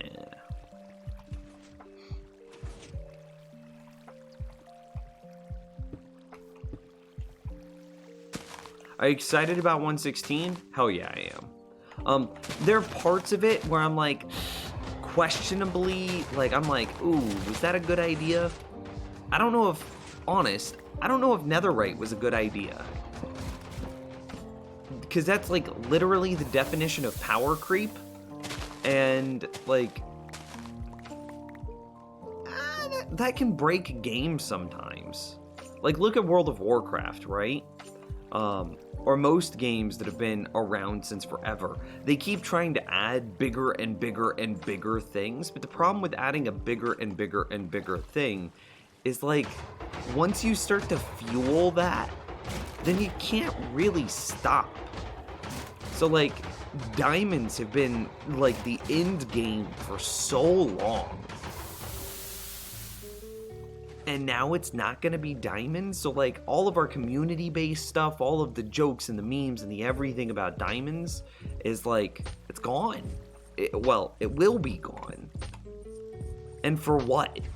For what? Like, slightly higher armor toughness? Oh no, dude. Oh no, dude.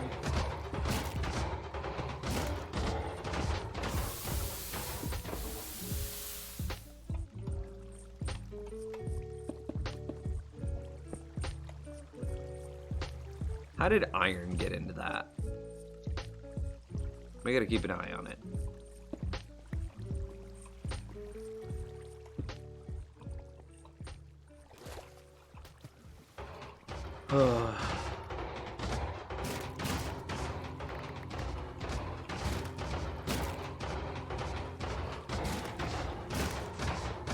But, like, the Nether update, super necessary, very needed. 10 out of 10, such impressed, much wow.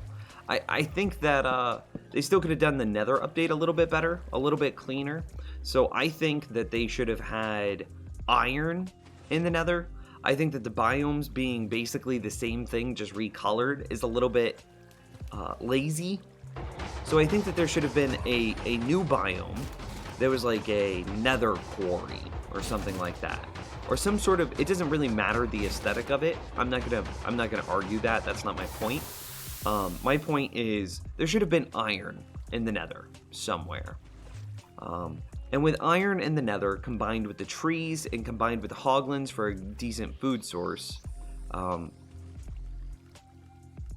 then, like, you could live in the Nether 100% of the time. I also don't like the idea of, like, a passive mob area, or, like, Endermen aren't hostile unless you look at them. So the idea of a safe spot in the Nether feels a little weird to me. So the Nether 100% needed to get updated, and I am excited just for that. Now, how should the Nether have been updated if we don't want to add a new armor? Well, I think that potions are ridiculously underrepresented in this game. Nobody likes using potions. Nobody wants to talk about potions. Nah. So I think what they should have done is they should have made potions stacked to 16. Maybe even stacked to 8 or stacked to 4 or something like that. Make potions stack. I don't care the number. Make them stack. I think that just by making them stack, you'll make them much more useful, which will make going into the Nether more interesting because you're going to want to go into the Nether to get Nether wart.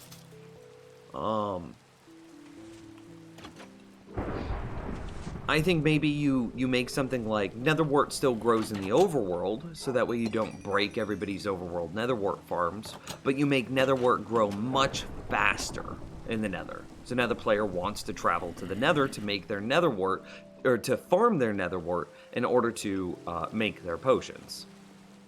Because potions now stack and therefore are much more usable. I think you also add a couple of new potions. I think that you add like a potion of, let's call it magnetism, and it increases. So if I like throw this item on the ground here, right? As I get closer and closer, I'll eventually pick this item up, right? Well, give me a potion of magnetism that says when I drink it, the area that I pick up, my like pickup radius, goes up. So you can pretty much pick things up that are 1 block away, right? This is a little over a block, but if I get within a block, I can pick it up. Give me a potion of magnetism, 2 levels. The first level increases my pickup range to 2. The second level increases my pickup range to 3. And then think about how much nicer it would be to do like giant mining projects. So you've got a beacon, you're bulk mining an entire mountainside, and you don't want to lose the ore, right? You've got your inventory set up in a way that you're going to be picking up the ore that you want. Well, the potion of magnetism is going to pick up everything inside of a 3-block range. So instead of it being, this is what it normally is, and it's actually kind of diagonal. It's kind of more like this. So this is what it normally is. Imagine if it were, 3 blocks instead of 1 block. It'd be nice. And then make that potion of magnetism require something from the new biomes. Right?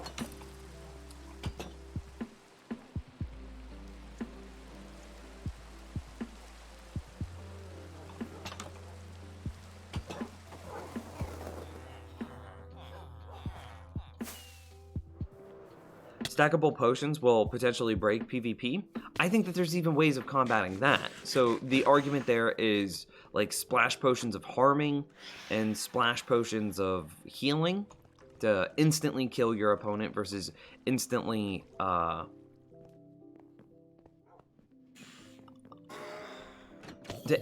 kill your opponent versus instantly heal yourself to full. Yeah, PvP would not be fun if everybody walks around with a stack of healing potions and just spams them at their feet and heals back to full every single time. That wouldn't be super fun. That being said, you could just put some sort of diminishing return on them. Each time you use that potion, its effect is lessened. So the first time you use it, hey, it's a full potion, it's at 100%, blah blah blah. But the second time you use it, its effect is diminished. And say after 3 or 4 uses, then its effect is practically nothing. So that way, if I'm trying to run around and throw splash potions of harming at people, which I already have a problem with, because you're probably going to kill yourself with that play, and they're a medium range attack. They're not as far as a bow or a crossbow, and they're not as powerful as going in with a sword. So, I don't know, the only one that you would really need to have a diminishing return on, I think, and this is just me spitballing here, is Splash Potions of Healing. I don't think that would break the game. We already don't use Splash Potions of Healing, so if they suddenly stack, which means that you could use them more, but then because you can use them more, it needs to be nerfed a little bit, I'm fine with that. Like, I'm totally okay if you wanted to put some sort of diminishing return on Splash Potions of Combat, we'll call them, right? It's pretty much going to be the Splash Potions of Harming and the Splash Potions of Healing, because you don't spam Splash Potions of Regen, of Poison, of Weakness, of Slow Fall. None of those matter. So spamming those out doesn't change anything. So I would have added Iron to the Nether in the form of a new biome. I would get rid of their safe biome, the one where Endermen spawn. We can build overworld mob farms to get Ender, and we can build Enders inside the proper Ender. We don't need a third biome in which to get Ender Pearls. It's just totally unnecessary. I disagree with it. Okay, maybe even we add it, but still, I think adding another biome that has iron inside of it is way more pertinent than a passive mob biome. So adding iron to the Nether would allow you to stay in the Nether for longer. Adding trees to the Nether, which they did, allows you to get sticks. Sticks combined with the iron allows you to stay in the Nether for longer. Adding a food source in the Nether through Hoglin allows you to stay in the Nether for longer, because that's really what we don't want the Nether to feel like an afterthought, like a place that you visit once and then never go back to. You need it to feel like you can actually adventure and explore in it, just like you do in the overworld, but it needs to feel different. And so I think adding trees, a way of getting sticks, does that. I think adding iron also helps complete that goal. Updating potions, so potions are more interesting, and then incentivizing people to go into the Nether to make the potions. So maybe use the sapling of the new tree to make the potion of magnetism that I've suggested. Alternative, and then make netherwort grow much faster inside the Nether. That way people are incentivized to make their netherwort farms inside the Nether. I think makes it much more interesting. And then lastly, I do believe that they should use the new tree types or some new something to make fireproof boats. I think that doesn't break the game, because the risk of a skeleton shooting your boat and then you're stuck swimming in lava is ridiculously dangerous. So having a fireproof or a lava-proof boat I think makes the Nether much more interesting as well. You still preserve that feeling of it's scary, it's dangerous, this is risky, but then you encourage more exploration, which is, again, this is what I'm trying to get into the Nether. I'm trying to make it an interesting place to walk through. So fireproof boats, more interesting potions, and iron ore, I think are what I would have done, in addition to the changes that they made. Adding the piglin, I think is great. Adding the hoglin, I think is just great. I think adding sticks and those new biomes, just great. But I would have taken it just a step or two further.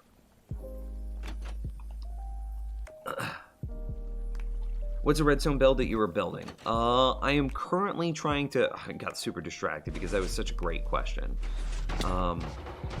I need to take the rose poppy output and move it over into the poppy storage chest, which is going to be right here. And then I also need it to have a composter bone meal overflow to help supply the tree farm and this chest with bone meal, which just means that I need to... So I guess we're at a point where we can work on this now. I've said my piece about the Nether. I actually kind of winded myself talking about it. Goodness.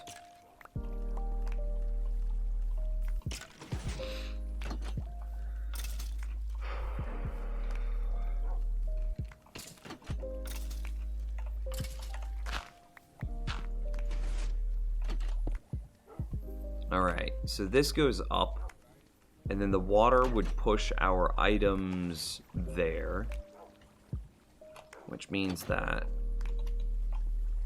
we have a block there, and that should go down into the chest.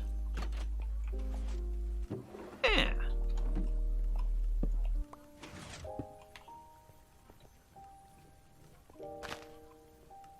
So then we'll have the wall that sits right here.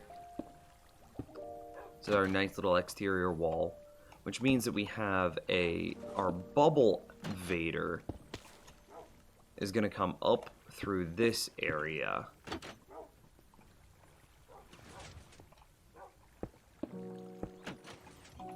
And then move the... Yeah, so there will be water here and there. Okay, cool. We don't have any water in our buckets. Also cool. I think netherite should only allow you to mine a 3x3 area instead of 1 block. However, it would be the same speed as an unenchanted diamond pick if you were wearing a fully enchanted netherite pick. Okay, I mean, the speed is kind of irrelevant there. You're basically saying, allow it to mine a 3x3 area, but make it slow.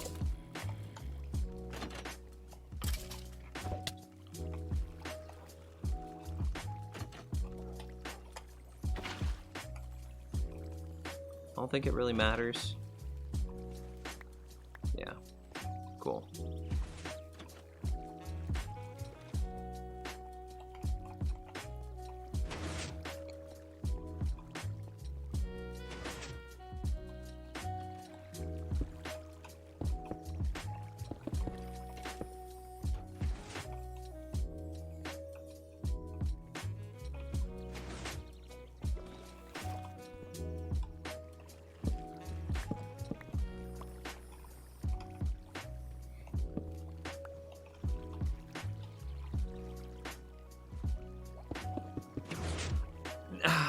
I'm thinking about it. That would be cool. I don't know if it would be too strong, though. Because you also have to consider inventory bloat as another problem that we're running into with a mature game.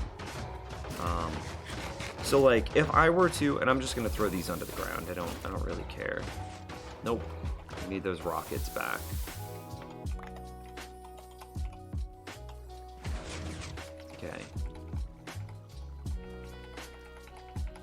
Okay, so this is what I feel like I need to keep my inventory at 100% of the time. So, like, I have no room. I have 2 open slots on my action bar. This is how I keep my default inventory. So I have 2 open slots on my action bar. And then I have, 6 items that I just feel like must be in my inventory 100% of the time.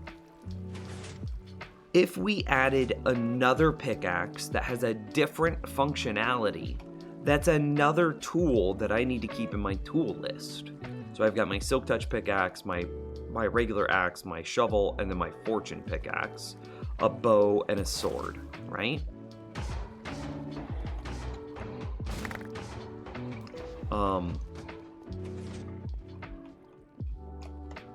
If we're talking about adding another pickaxe, then that's just more inventory bloat.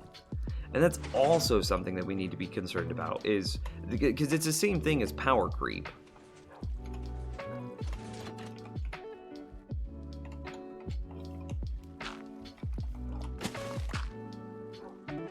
And equally detrimental to the game, in my opinion.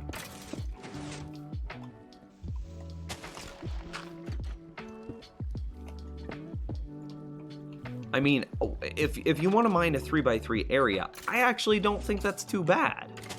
I think that we should use existing systems instead of adding in a new system. So specifically, I think that if you wanted to mine a 3x3 area, goodness, it mines so quickly. I think that if you wanted to mine a 3x3 area, it should be an enchant. And that enchant should be something that's like, it slows down the speed of whatever pickaxe you put it on, increases the durability damage that it takes, and then, but allows you to mine a 3x3x3 or something like that, right? Ice won't work, lever's in the way. Oh yeah, you're right.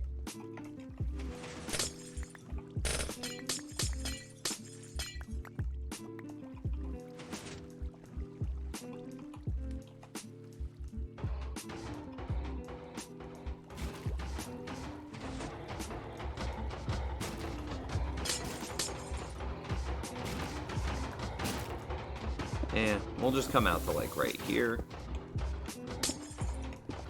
Oh my gosh, dude.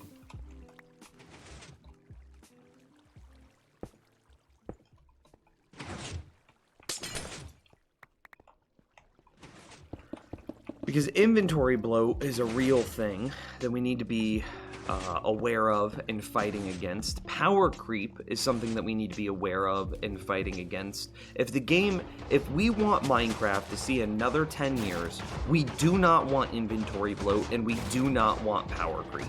Because if the game gets trivially easy, then nobody wants to play. Imagine you just load up a game and you instantly win just for loading up the game. Nobody wants to play that game. It needs to have a reasonable challenge and a reasonable difficulty level. In a few months, the best, most efficient way of farming out netherite will be known, and everyone in the world is just going to be like, okay, well, I got my netherite, I got all my netherite tools, and now I mean, as jokes, as memes, I already, in my diamond armor, swim in lava for like minutes at a time. You're telling me I needed more survivability? Nah.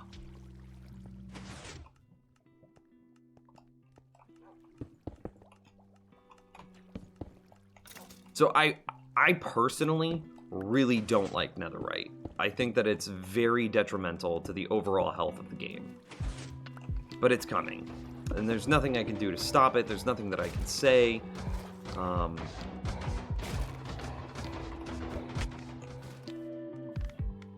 It's coming. I hope that it remains an incredibly difficult challenge. I hope that they never make it easier, and that I hope that it is one of the hardest things that you ever need to do in the game of Minecraft. You need netherite to protect against villagers. Oh my gosh. Yeah, we need better inventory management. I mean, for sure. And like my inventory management's not perfect. Like all of this garbage that's in me, it could be inside of shulker boxes, and then I could rotate through the various shulker boxes that I need, right? So I should really have a redstone shulker box, right?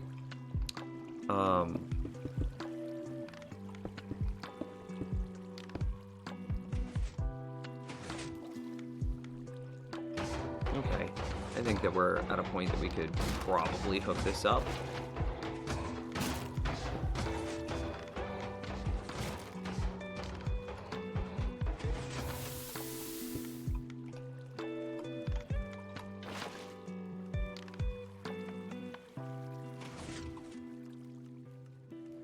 I don't know if those have enough momentum. Yeah, they don't have enough momentum. That's so silly. We have one more water bucket? Nope.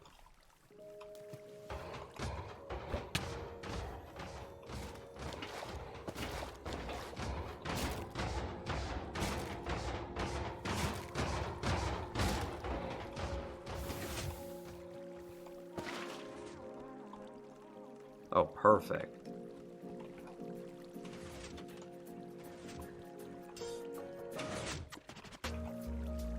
Maybe they did have enough momentum.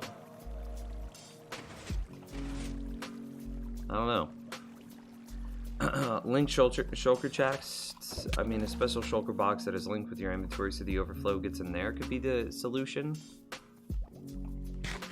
Yeah, actually, whenever you first said linked, I was like, that's what ender chests are.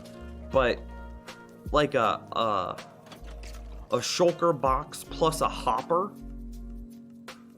and then you can wear it on your back or something like that, or something.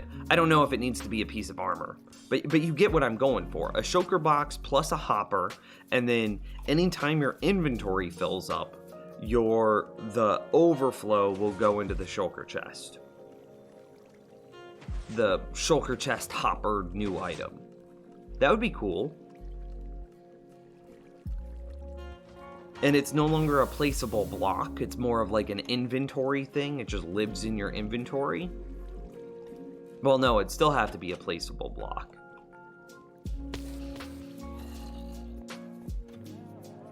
Would it have any functionality different than a regular shulker at that point? See, I like these options. These make so much more sense to me than the netherite does.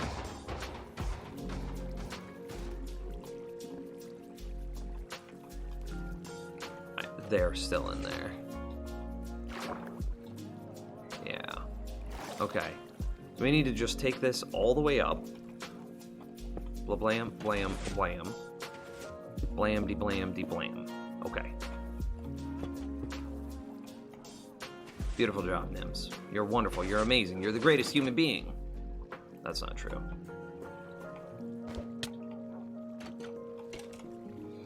So then we kelp dirt.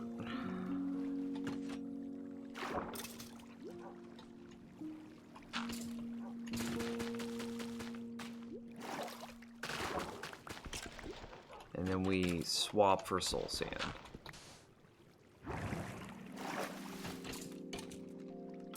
Well, it worked. But all of them went up all the way up there, which is not where we wanted them to go.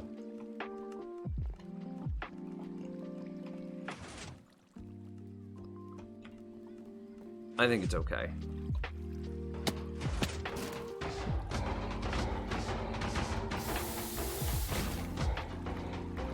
They're going into my inventory. Those are definitely getting shifted up.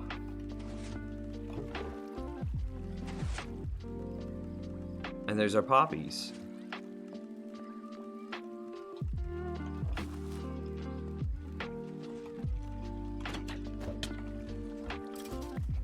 Yeah, there should be right here.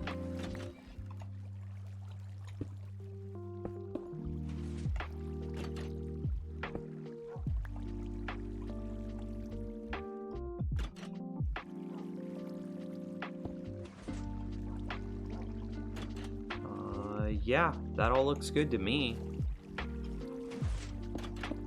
Okay.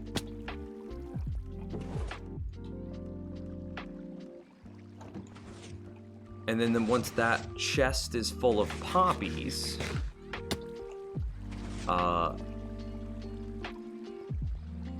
it'll start to add to the bone meal count. And then once, I mean, this is already full of bone meal, so there's no...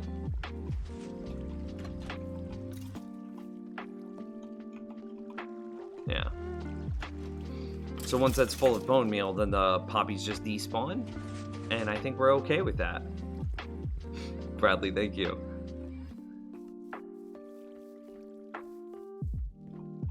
Yes, Link Shulker, where you can dump items in from the top with a hopper and pull items out from the bottom. I mean, you could already... My only concern with, like, a Shulker chest backpack, effectively, is how do you place it down on the ground? Like, does it have any interaction with the world? If it's a hopper-based Shulker, then, like, it kind of defeats hoppers. Right? Like, if it's imagine it's just a hopper, but the top lid is, or excuse me, imagine it's just a shulker box, but the top lid is a hopper. So it can pull items. It can't push them into something below it, but it can pull items out. That would be, it seems unnecessary. And it would totally defeat hoppers.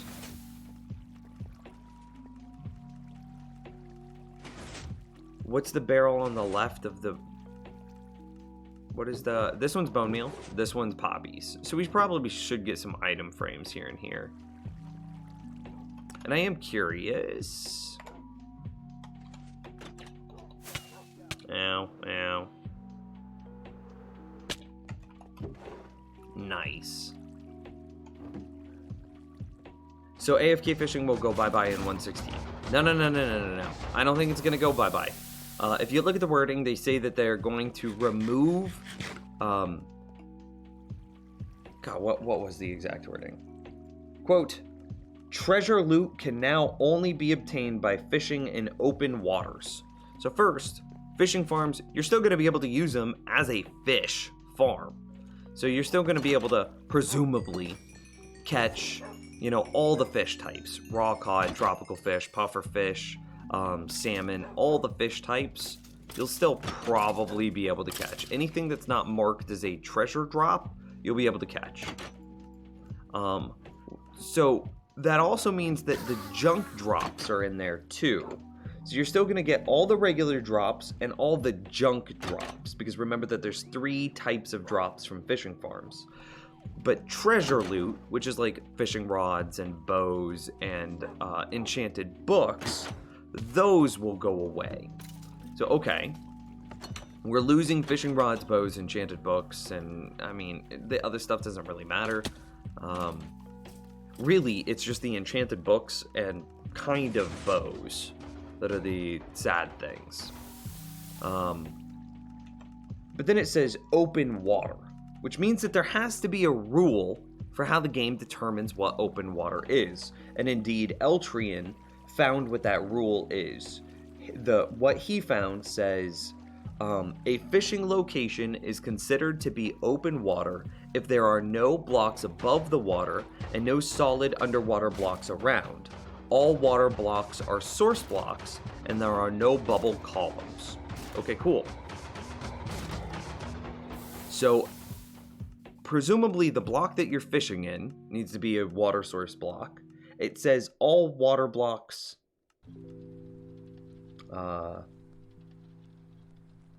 no solid underwater blocks around. No solid underwater blocks. So that would lead me to believe that this, so if we're fishing here, right, this can't be solid blocks.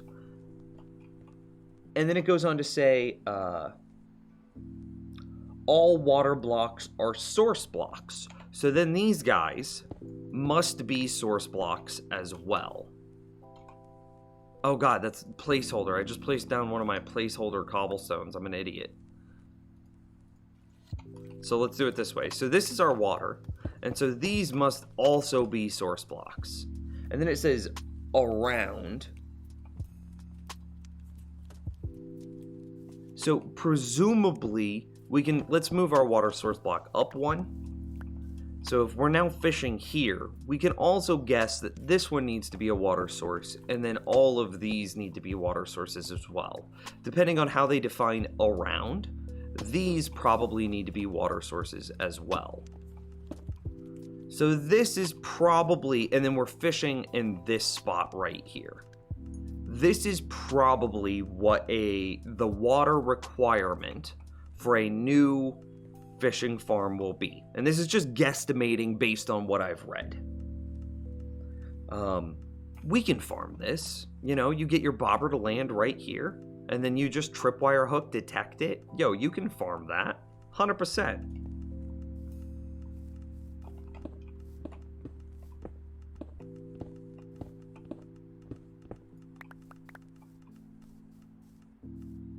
So, yes, they're going to change. Yes, they're going to be more difficult. Let's be honest, fishing farms were really easy for how powerful they were. So, I'm kind of okay with them making them a little bit more difficult, TBH.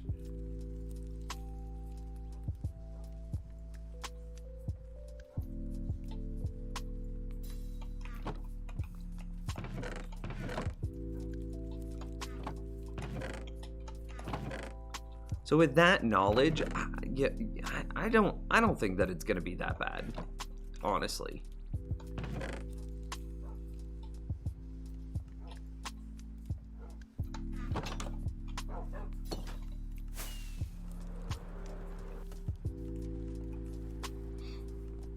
They're gonna change, and they're gonna be a little bit weaker, but actually withdraw.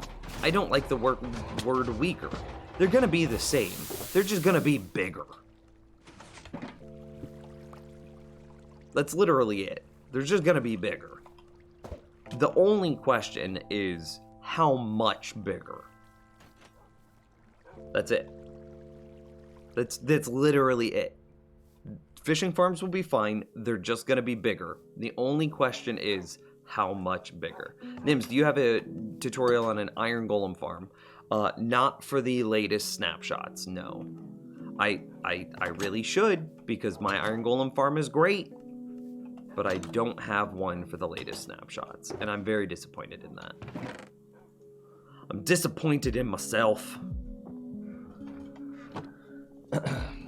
So what is different? Given we already tend to expose to sky access for better rates. Exactly. So we're already... The fence pressure plate design was never good, and it should have never been popular, but, you know, it was pushed by Exuma and El Mango, who are wildly popular redstoners. It was only good because it was simple, but it wasn't a good design, if that makes sense. Its rates were bad. It had a lot of failures inside of it.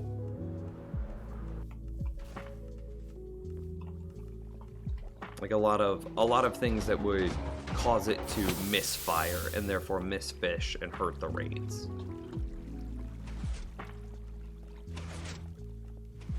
Look at all that. Look at all my poppies. 3x3x2 or 3x3x3. I mean, it would all be fairly easy to do. Sky access for all water blocks. However, if you have to stand in water AFKing at night means phantoms. Nah. I really doubt that you're going to be required to stand in water, because that's so counterintuitive. Like, they're trying to get rid of these, like, little 1x1 water, like these little 1x1 fishing farms. This is what they're trying to get rid of. These don't make sense in, like, a literal world. I mean, you can make the argument that this is a video game and things don't need to make sense, but, yo, that's the perspective that they're taking. So if we're trying to do something that makes sense, then fishing here makes sense.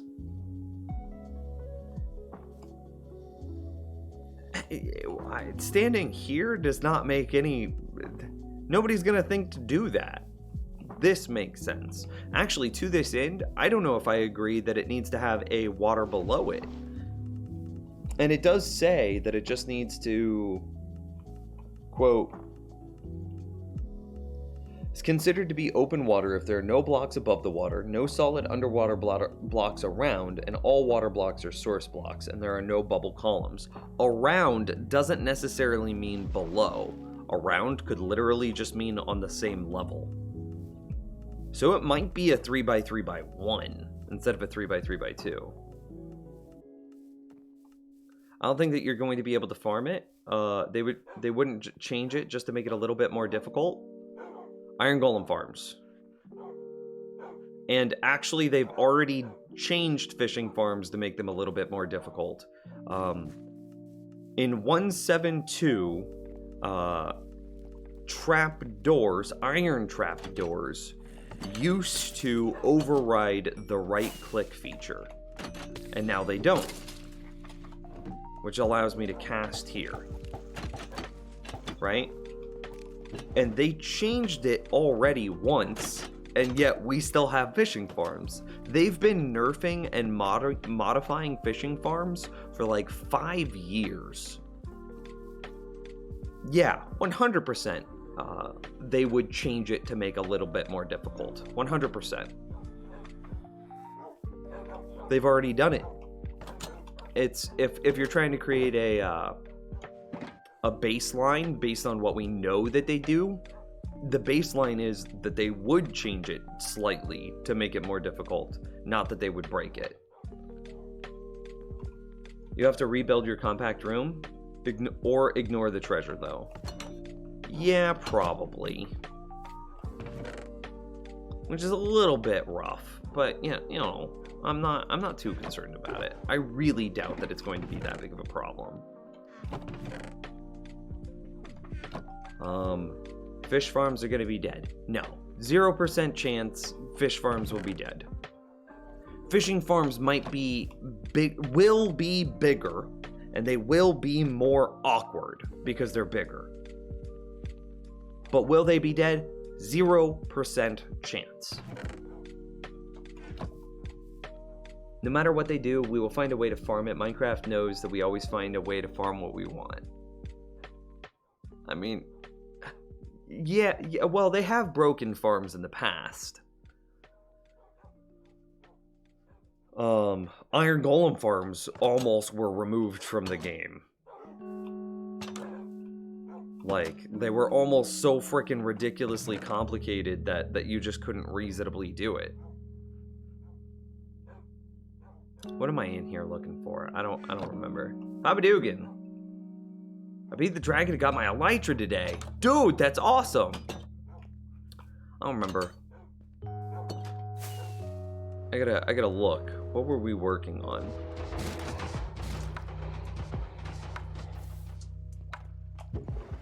We have iron coming in.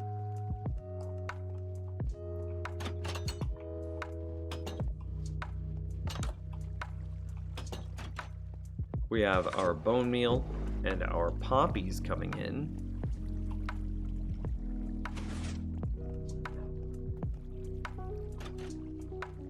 Okay, we don't need this anymore.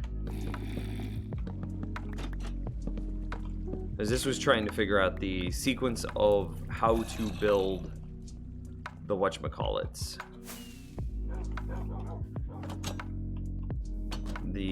All the storage systems for basically for everything.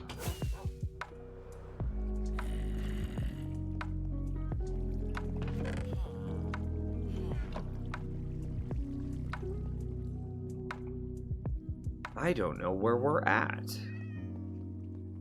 I mean, I know that we have a whole bunch of projects that we still need to do. Here, let's clean this up while we talk about fishing farms.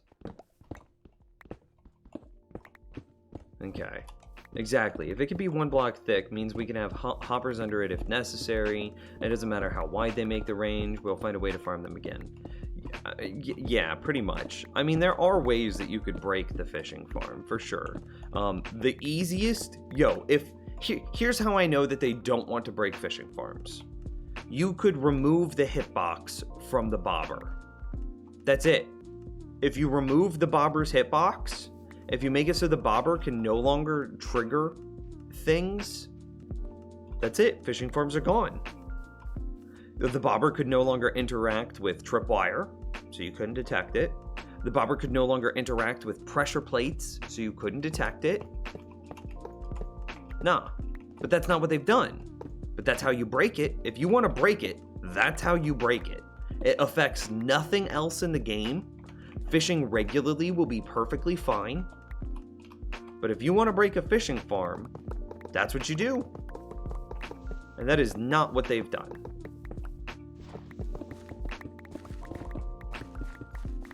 And that's how I know that they're not trying to break them. They're just trying to make them a little less efficient and a little less, a little harder to build.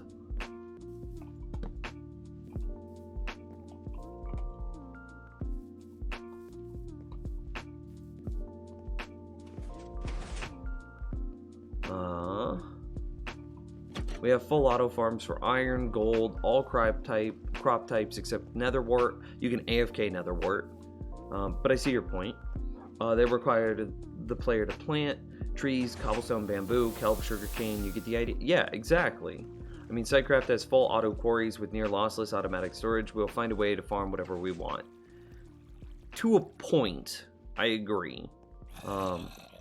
The difference between blocks existing in the world and a fishing bobber in water is one is like just hard code, and the other one is like a, I don't want to say a physical thing because obviously the entire game is just a code, but one of them is just odds of a bobber sitting in water. It's just our bobber and the water having a conversation with each other. It's so easy to change that bobber water conversation. However, it's not easy to change how flying machines work and how like hopper collection systems work. Those aren't easy. You break a lot of core mechanics to do that. So it's super easy to change the conversation between bobbers and water. It's not easy to change all that other stuff. But still, I agree with your point in principle. I never thought of that. It would be so simple to remove the farm just by doing that. Yeah, I mean, yeah. And because they're not removing the bobber hitbox, then I know that they're not trying to break fishing farms outright. 100%, all of our current fishing farms, from the way that it's worded, I haven't tested it, but from the way that it's worded, all of our fishing farms that currently exist will still exist in the future. The only difference will be if they can catch the treasure items. So you'll still get all the fish, and you'll still get all the junk. To get the treasure items, you're gonna have to build it a little bigger and a little different.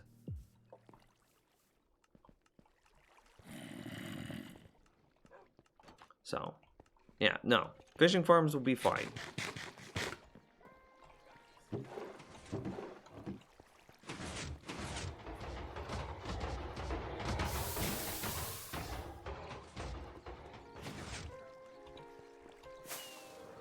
Oh, I know what I want.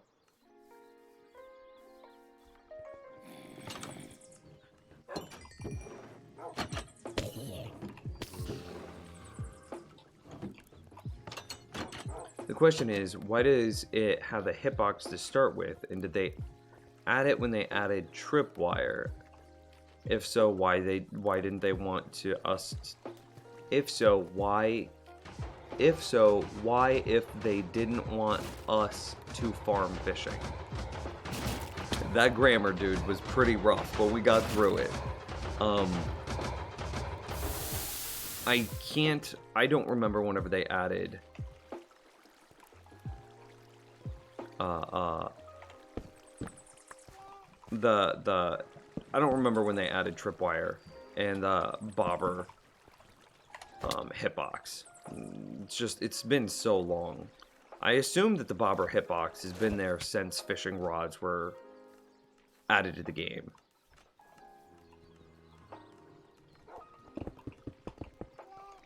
This is just placeholder. We actually don't know what's going to go there.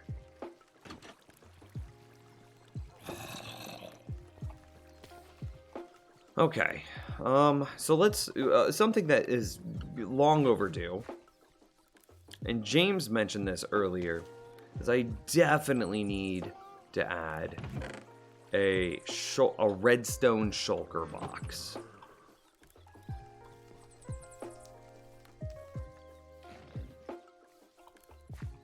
Silly squid.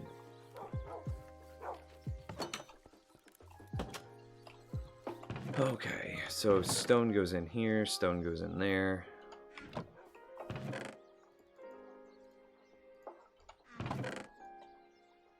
So a redstone shulker box.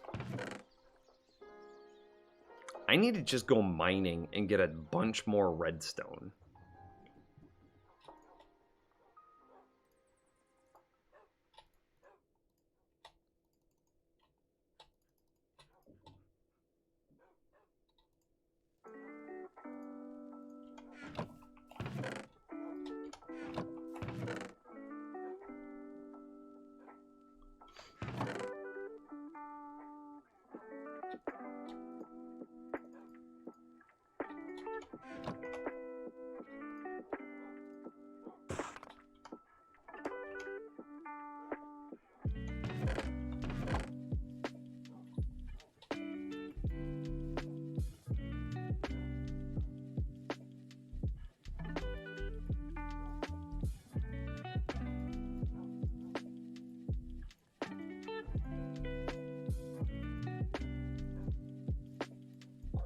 Repeater, that's 2 repeaters. I need comparators.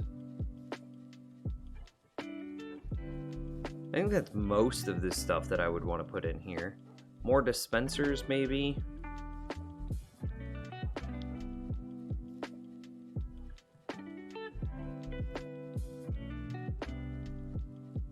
Levers. Buttons.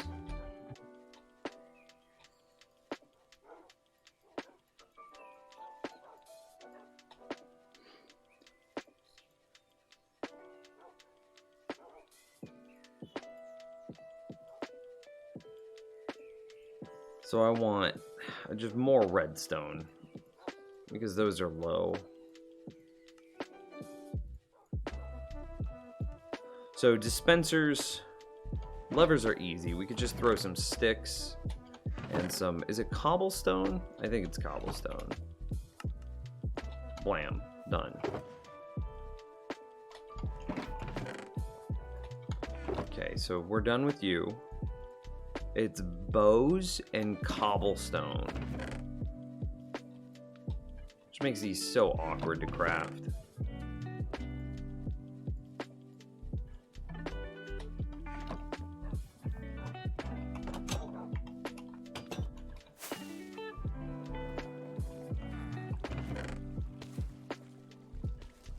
Maybe not that much in hindsight.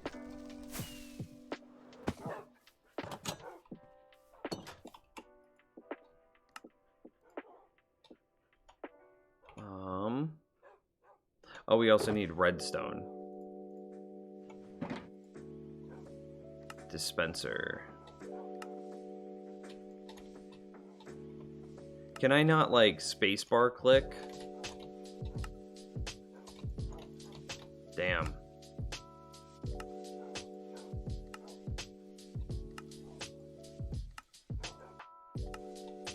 This is such a terrible experience.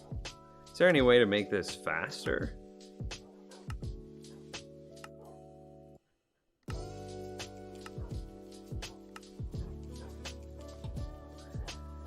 I need to go make a witch farm. Alternatively, I could make a villager trading post.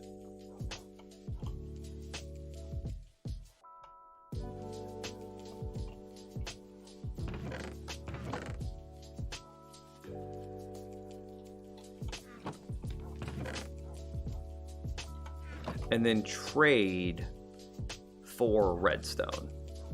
I could do that as well.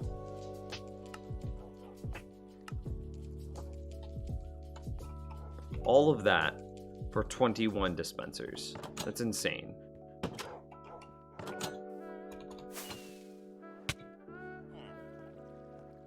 How the hell do you make dispensers in bulk?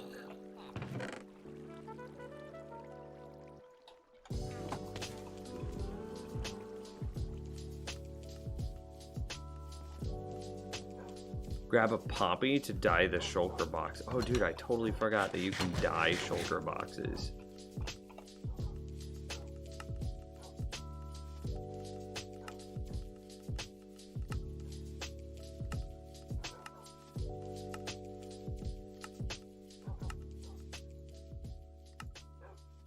I wish they would add auto crafters you could hopper items into, like bows. That would be nice.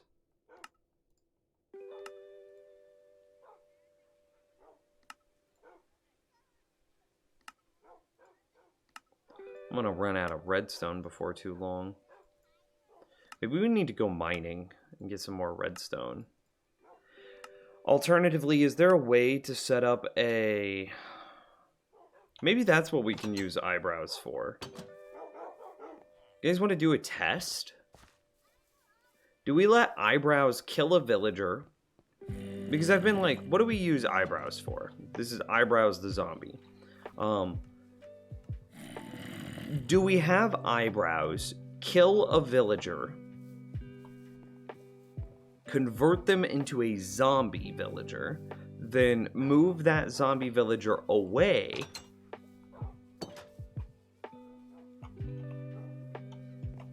and then convert them back to get good deals?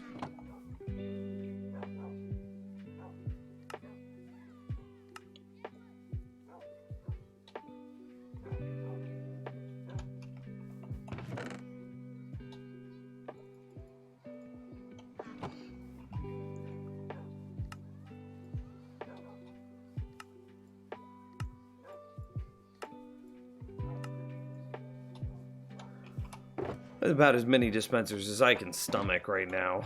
Blah, blah, blah, blah.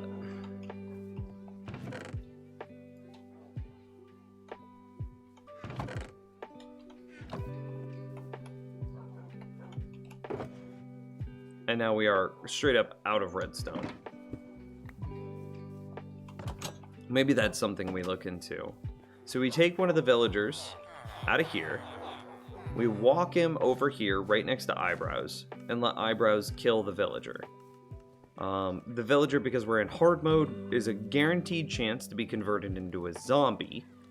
Then we move the zombie, the now zombie villager, away from Eyebrows. And then we convert him back into a regular villager. And because we've done that, he will have a reduced price on his trades. So Cheryl used to be a zombie, and that's why she has a reduced price here. Same thing with possibly Dana. She used to be a zombie, and that's why they have reduced prices. So we're gonna want the reduced prices for the iron and for the what the hell? The rotten flesh. So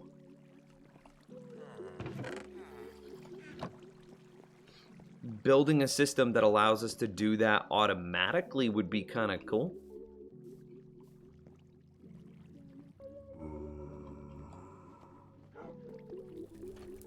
With a script, is that the only way to do it quicker, Tenny? Okay. I want to...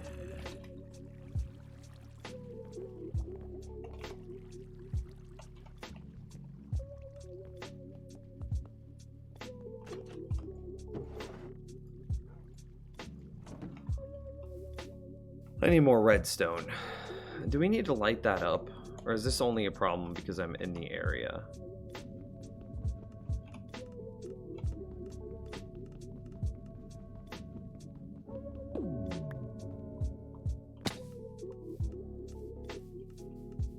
Get those sweet Corsair macros going. Yo, I was thinking about it the entire time I was doing that. I was like, man, I'm just gonna make a macro for this 100%.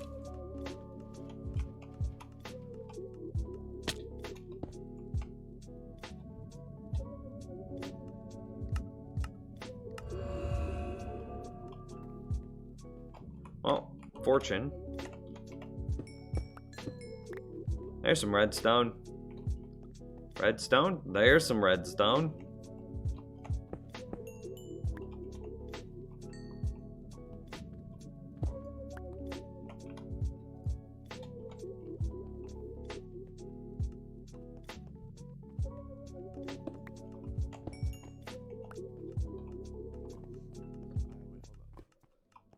I don't know. Yeah, we haven't gotten the whole thing cleared out yet.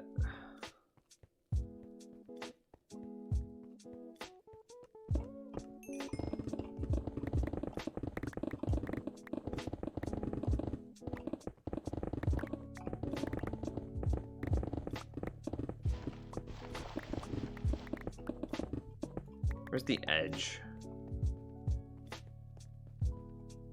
This is definitely the edge.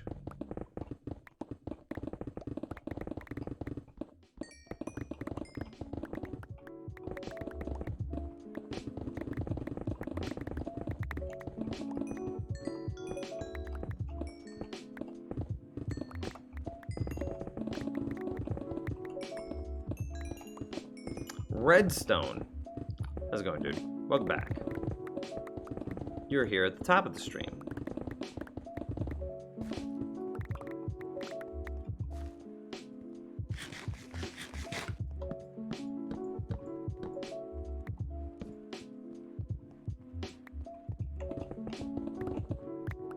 I knew that it couldn't have been thick.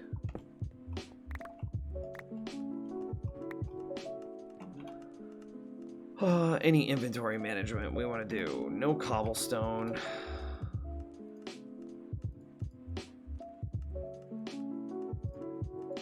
No iron. I want all the redstone and all the granite. Blah blam.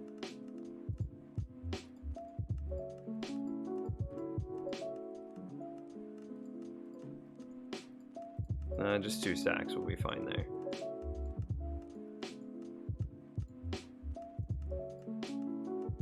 Yeah, give or take. And then we need what? Like andesite? You'll see any andesite.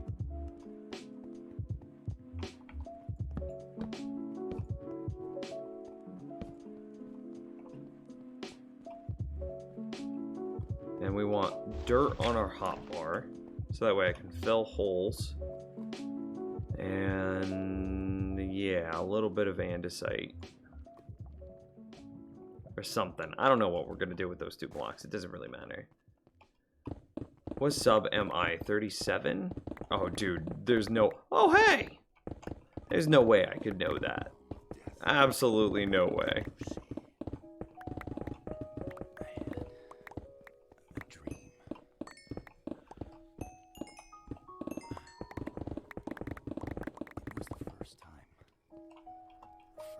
Why is this one lower?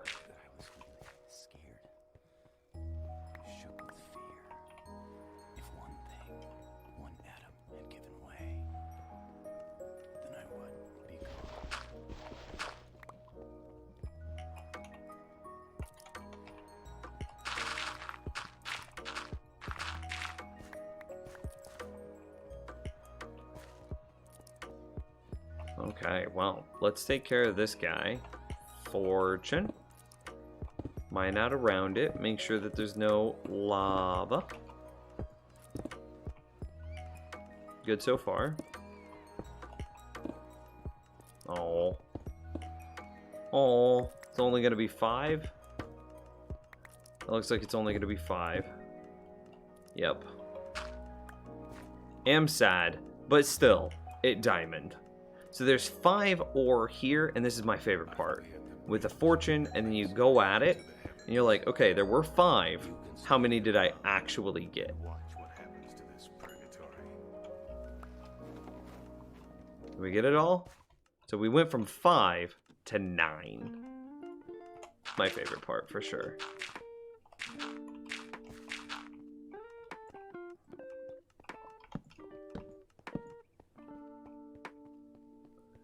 What does the number one actually mean? Was it the first person to gift a sub? Oh, the first? It was like they were the first month that I had subscriptions available. They subbed to me in that first month. I believe that's what it means.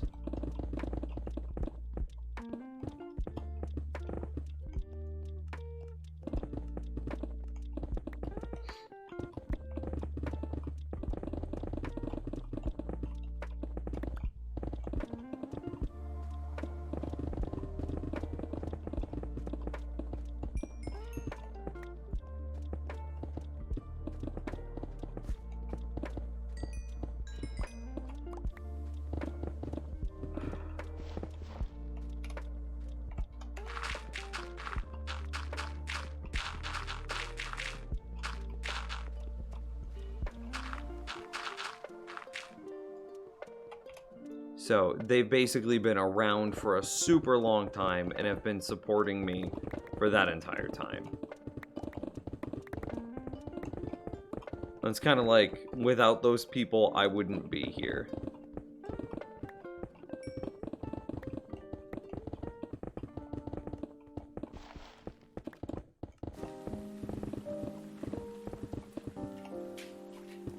Oh, did I just break some cobblestone? I think I did.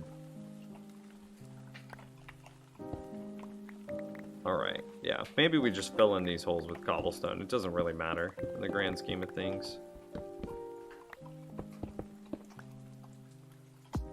I was like, that's some bluish light. Bluish light only happens. I see what this was now. This was from when we were coming down here looking for cave systems. And we dug all the way down here, and then dug like randomly throughout in order to find caves to then light them up. Oh, hello. So that way our darkroom mob spawner would be more efficient. This is one of those holes that we made. I don't know where it went.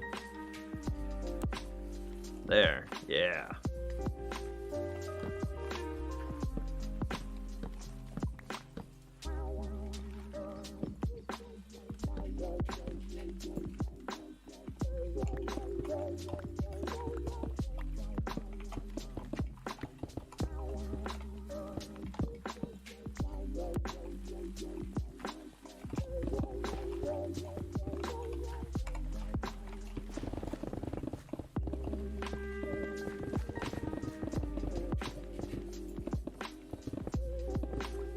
The number one in the gift box next to my name. I know what the actual first is, like Cass's name. My grammar is good. Oh, it means that you are the highest sub gifter this month. So, I think it resets monthly. So, Twitch keeps tracks of who's gifted how many subs. And so you have gifted the most subs this month. So you're the number one sub gifter.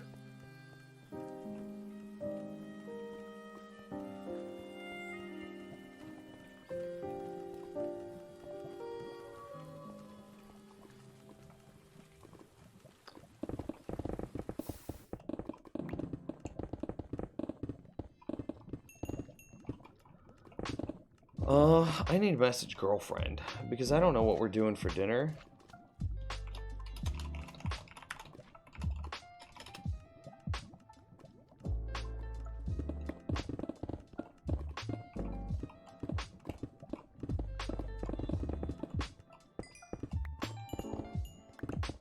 I was planning on making, like, my world famous meatloaf tonight, but it needs eggs.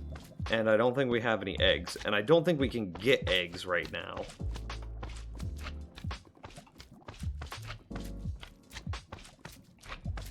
Okay.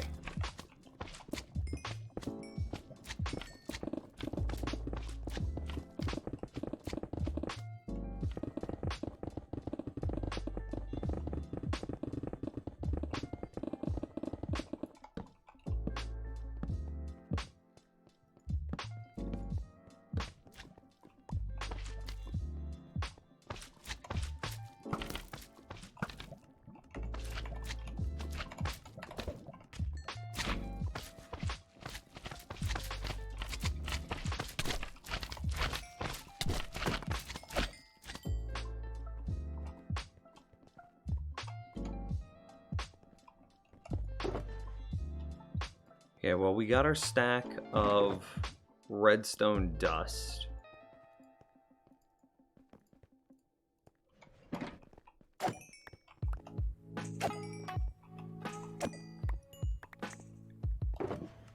I guess we could put the slime balls in here, but it's more about making the slime blocks than the balls. Yeah, so we'll keep it out for the short term. So if I gifted 50 subs, not that I could afford it, I would basically be number one forever. You'd be basically number one until the end of the month, whenever it resets. Yeah. It is a monthly thing, so once that month is up, everyone's back to zero. Everyone is same playing field. Yeah, but that would be that would be cool. And that's why I have it set to a month, because I can kind of control that. And I'm out of torches. Okay, let's go kill this last slime, and then we're gonna head up to the surface. I feel comfortable. I have the redstone that I came here for. Whoa, whoa! How did I shoot through him twice?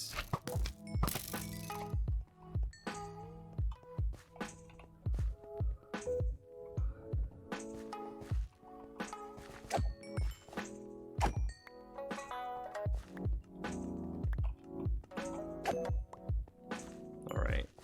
We're all good. Y'all think we can fly through this?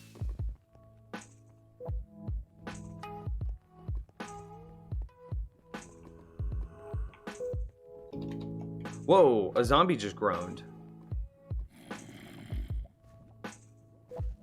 He's above.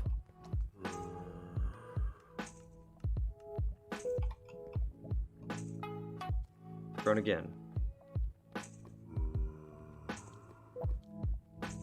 Okay, so he's in this line.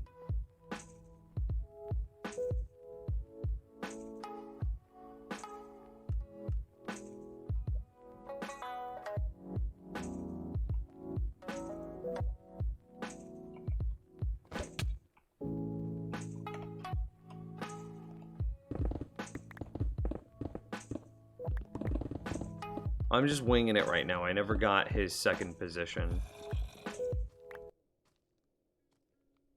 Okay, so I think he's over here.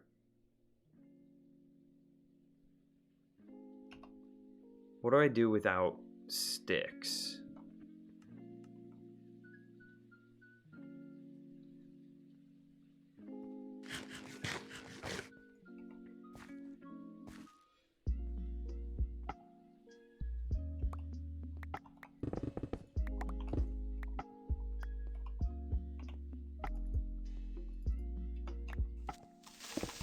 Oh, come on.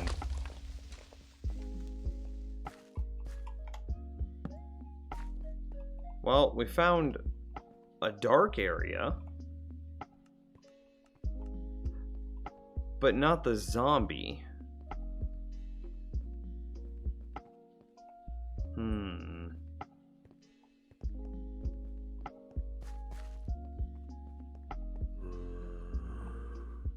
Where is he?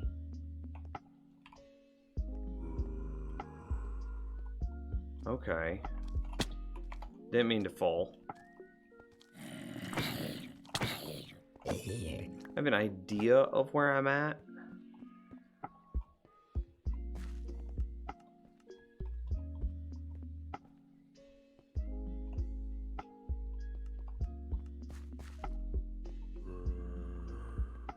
We got another zombie.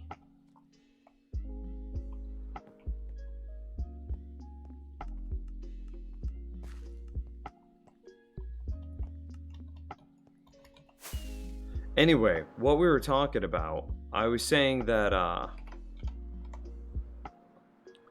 that's why I have it set to a month. That's one of the few things that I can control with it, because I want people, if you're going to be super generous to me, like, I want that to be, like, marked down and remembered for as long as possible. Okay, let's get back down there real quick.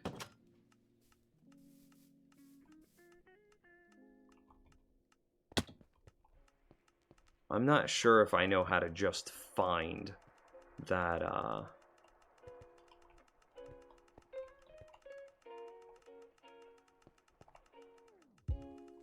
yeah. I mean, zombie groaned. Yeah, how did you get here?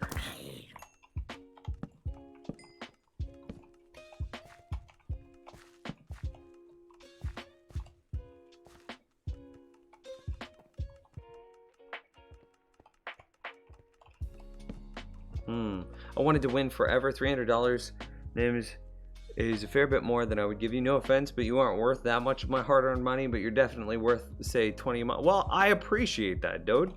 Like, 20 a month is crazy generous. So, I hope to update, like, the patron rewards, so that way, like, I mean, that way I can return, let's be honest, what I offer you is entertainment. That's what I am. How do we get down there? We always do it this way, and I actually don't know how to get there the legit way anymore. I offer you entertainment. So in addition to the entertainment that I'm able to offer, so like think you pay, I don't know, $10 a month for a Netflix subscription, and how much Netflix do you watch in a month? Like really, because this is what you should be doing, is like that cost value analysis. And if you watch some number of hours, and it doesn't matter if it's me or any other streamer, if you watch where's he at? I have no idea. Depending on the number of hours that you watch of a stream, you should figure out what that's worth, and then that's what you should support that streamer with. How does one sub tier 2? Can I do that on mobile? I'm gonna be honest with you. Patreon has way better rewards. You recently lost a 3-year hardcore. Dude, that's so rough.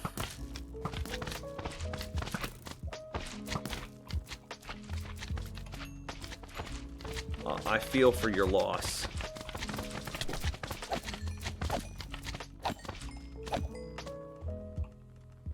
I'm this way, my children. And like I'm in the process, and like James can confirm this as one of my mods. We are in the process of updating the Patreon to make it give you even more rewards. So like if you were gonna do $10 a month through Twitch, I would definitely do $10 a month through Patreon instead. The only thing that Twitch gives you is like perks in chat. Yeah, but I mean, exactly. You've also got like Twitch Prime. Okay.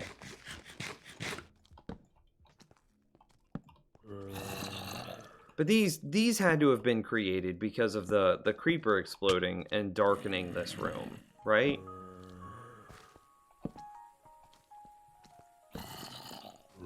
These couldn't have just been here.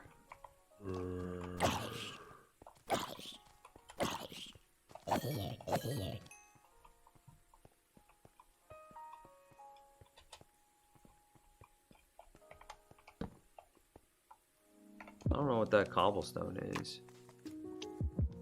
Clearly my past self is telling my future self not to dig through this. But I don't know why my past self would do that, because it's not relevant to anything. But there were some pretty dark areas in there.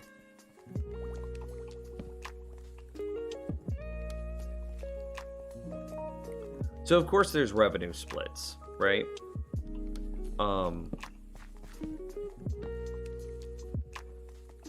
Yeah, that's okay. Of course there's revenue splits, right? Of course Twitch takes a little bit of money out of every sub that you throw towards any streamer. And of course Patreon does the same. So the first thing you should know is Patreon's revenue split is much better in favor of the creator. It's like a 90-10 split, whereas Twitch's is a 50-50 split. So if you gave me $5 from Twitch, I get $2.50. From Patreon, I get $4 and God, $4.50. Now, Twitch has an ecosystem that you would be ingrained into. I can't manipulate that ecosystem very well. I can't say, hey, I'm going to give you better or worse rewards depending on how you sub. Just Twitch doesn't really allow me to do that. Patreon does. But Twitch also has an ecosystem that's really freaking cool. So, like, we're talking, like, emotes and sub-only chats and, like, all the perks that come with that. Being able to sub with, like, Prime subs and the like. Very, very cool. All of them. So, it's really more about what is more advantageous to you as the viewer.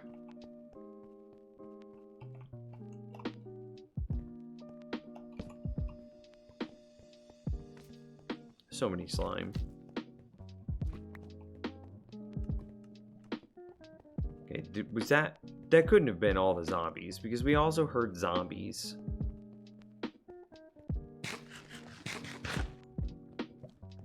I'm so lost. Where's my exit? Thought I was over here. Okay, yeah, there it is.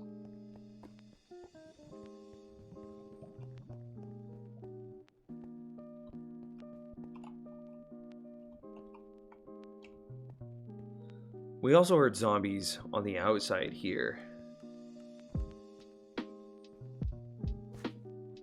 Dude, the guy 1604 with that amazing oh god, my elytra's not equipped. That's why I couldn't fly. With that amazing plug. So we heard a zombie over here. I don't know if this is if it was the zombie that we just killed or if it was another zombie. I mean, looking at it, this seems dark. That all seems super dark.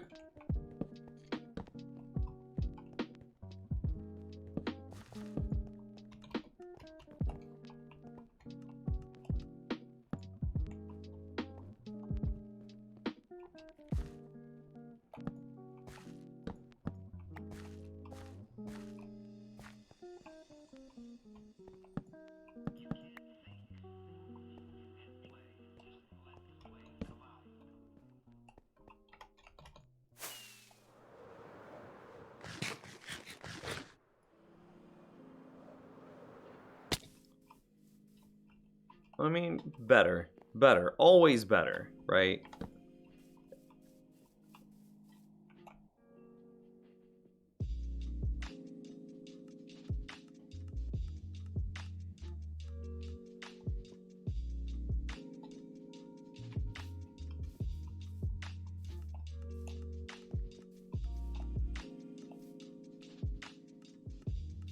Yeah. I mean, I don't hear anything, which is the first and most important part of cave lighting. Like, if it's immediately next to me, then that's a big problem. But our whole purpose was to go out and create a redstone shulker box. And we've definitely improved that significantly. We could say that's better. Just gonna try to keep a stack of everything.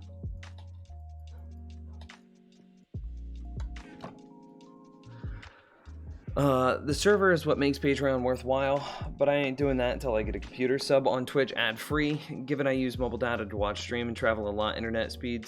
I mean, that's fair. That's a very good point. I plan on including the next tier that I'm gonna add is gonna be all of my world downloads for patrons. They'll just have access to every single world download that I've ever made. And that's the next tier I want to add. Which I think that's a super cool tier.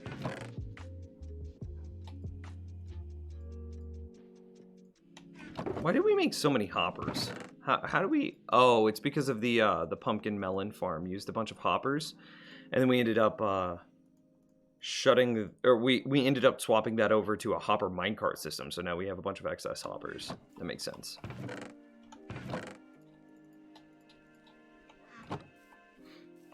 Repeat that, I was distracted. I was just saying the next tier on Patreon that I want to add is going to be every single world file that I've ever made. Every single one of them. And like also including kind of, this might not matter to you as much, but I know some people out there would be really excited to see something like all of my old City Skylines worlds. We made a bunch of those. And every single one just available for download. If you are, you know, that's the next patron tier. Honey, slime, all the redstone stuff. Yeah, that's about as good as we could do it. And then how do I dye this? It's gonna be the first one that I dye. And we're gonna dye it red because redstone, obviously.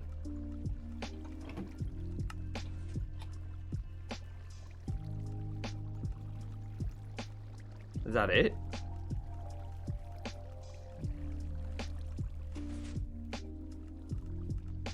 Okay. Cool. What are you doing? We just finished a bunch of really cool projects. So we just finished hooking up the Iron Golem Farms outputs. So we have iron output and poppy output. So we just finished rebuilding this system. And then, you know, I still need to enclose it, but I'm running out of resources. So we just finished the redstone aspect of this system. So now we have storage for, oops, I don't, no, stop, I don't want it. Now I have storage outputs for the iron and then the poppies. I'll take that, that was pretty good landing. We now have a storage output for the iron and the poppies, but the poppies actually has an overflow system, which we can't really see right now, that converts, once this barrel is full of poppies, then all the spare all the spare poppies will get converted into bone meal and added into the tree farm, which just consumes a ridiculous amount of bone meal. So the iron golem has an output of effectively iron, obviously, poppies, and bone meal. And so we just finished setting up that system. And in setting it up, we were like, oh my god, we're running out of redstone resources. We can't really do any other projects until we farm more redstone. And so that's kind of what we were doing. We're strip mining, farming redstone, and just kind of hanging out, just chatting.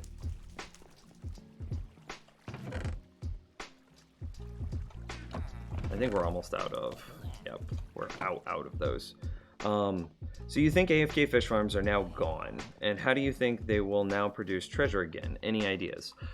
Well, I think gone is strong language. The way that it's worded, it says, and I'm quoting here, when fishing, treasure loot can now only be obtained by fishing in open waters. So then the question becomes, what is open waters? Well, Eltrian Google searched this for us, and he says, and now I'm quoting, a fishing location is considered to be open water if there are no blocks above the water and no solid underwater blocks around it. All water blocks are source blocks, and there are no bubble columns. Okay.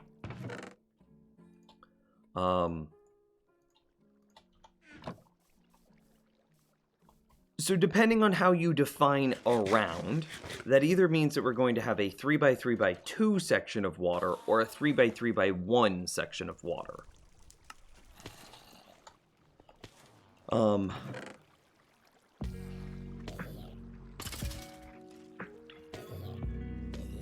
We can definitely farm a 3x3x1 or a 3x3x2 section of water. That's not hard. We could easily build fishing farms off of 3x3x1s or 3x3x2s.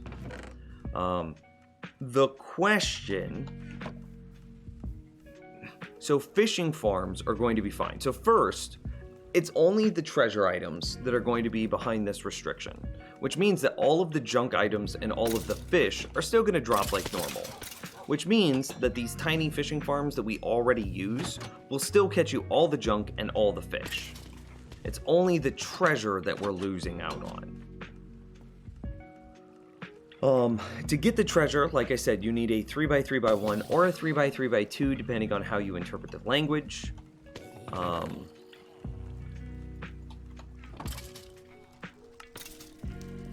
And from that,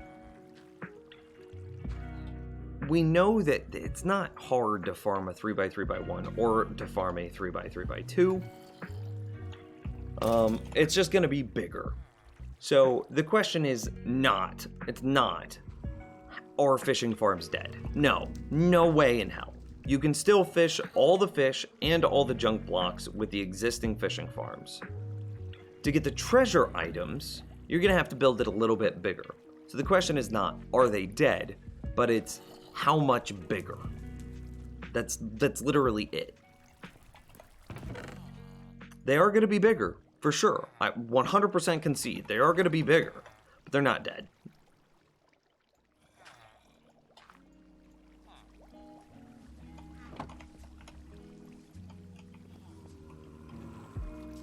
Please show your sugarcane farm. Sure, dude. Right. And so it's a pretty basic sugarcane farm. We have, the first thing that's most important is these are stairs right here that are waterlogged. You can see the water that's dripping off of them. That provides the water needed to be right next to the sugarcane to allow it to grow.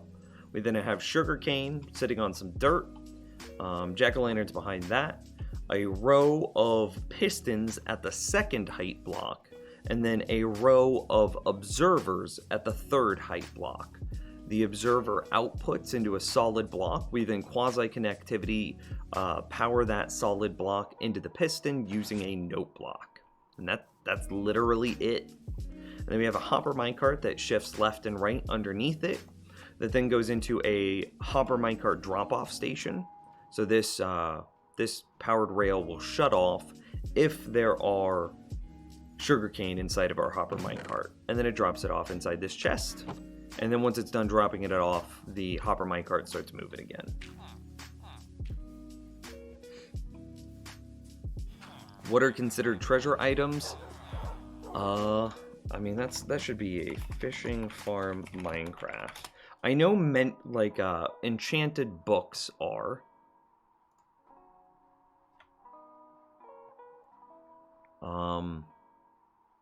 Yeah, let's just go fishing, not fishing farm. As the mechanic. Treasure. Bows, enchanted books, fishing rod, name tags, nautilus shells, saddles, and lily pads. So what do we care about that list? Because this is what they just patched out, right? It's only these things. That's it. You'll still be able to catch cod, salmon, tropical fish, puffer fish, bowls, non-enchanted fishing rods, and always unenchanted. Yeah, unenchanted fishing rods, leather boots, rotten flesh sticks, string, water bottles, bone, ink sacs, tripwire hooks. So we'll still be able to catch everything from the fish category and everything from the junk category. So we're only losing this category here, and we can definitely get it back. It's just going to be bigger and a little more awkward. And from this, we're losing enchanted bows, enchanted books, enchanted fishing rods, name tags, nautilus shells, saddles, and lily pads. So we really don't care about lily pads. We hate saddles. Nautilus shells I don't think are super useful. I actually don't know what nautilus shells are used for. Conduit, is that it? Which are just beacons of the ocean. So yeah, not that useful. Name tags are kind of cool. Fishing rods, as soon as you get your first fishing rod, every other fishing rod is garbage. As soon as you have your... Oh, I don't have it on me. But as soon as you get your mending, unbreaking, luck of the sea lure fishing rod, you don't need any other fishing rod. So this is irrelevant. Enchanted books are sad. Losing those are sad because this allows you to reliably enchant without needing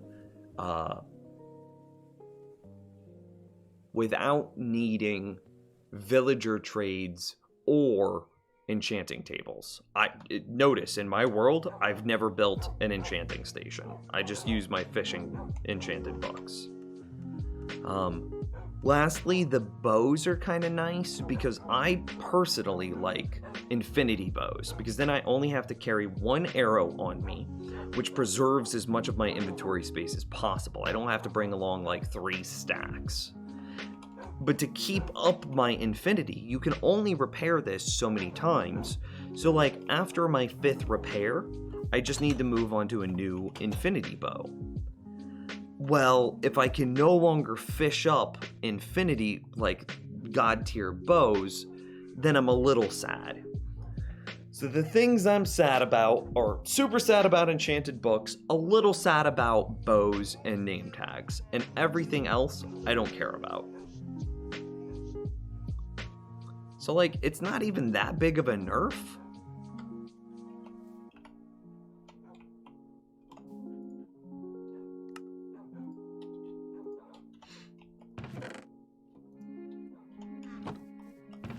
And that's kind of my point.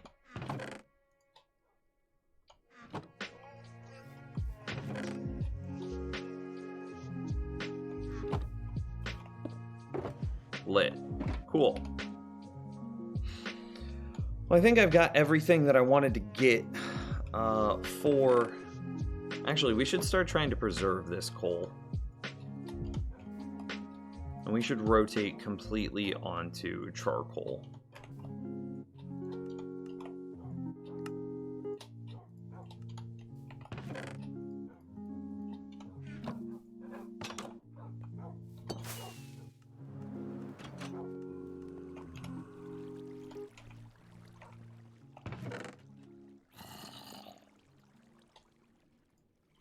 There's no way that we need that much, but still.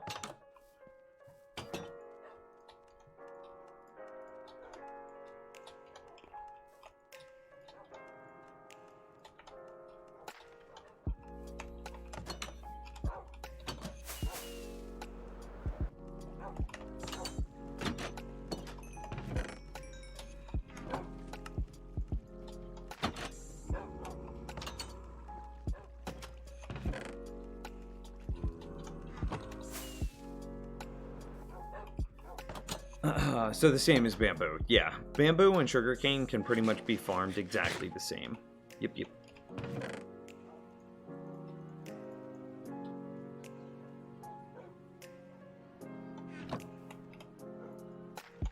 Okay. Well, chat room, I do believe this is going to be where we call it a stream. Wow, I just fish old school. I think I'm good. I mean... But fishing farms are super strong. Super strong. I mean, as I wrap down this stream, I'm just gonna sit here and we'll just do it this way. Is this world open for viewers? No, it is not, but we do have a Patreon world that is open for all patrons.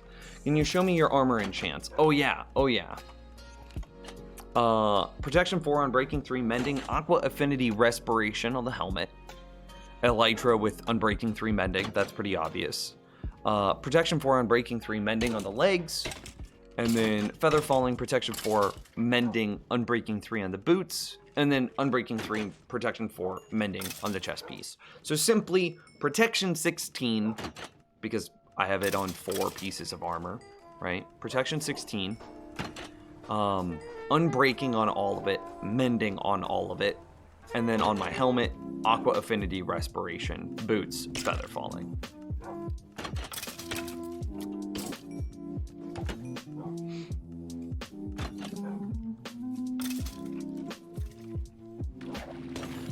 And some will find a way to farm. Yeah, I'm gonna work on how to farm it very soon. You guys have no faith in me. Both of you said, oh, Exuma and Ilmango will do it. And it's like, what am I, chopped liver? Do I not count? Thanks, guys. How do you get your skeletons to the top of your world? Like, is your spawner like that?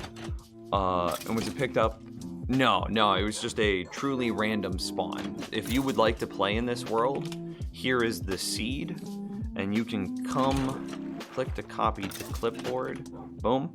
So here's my seed, and here are my coordinates, so I'll type those into chat as well, -322,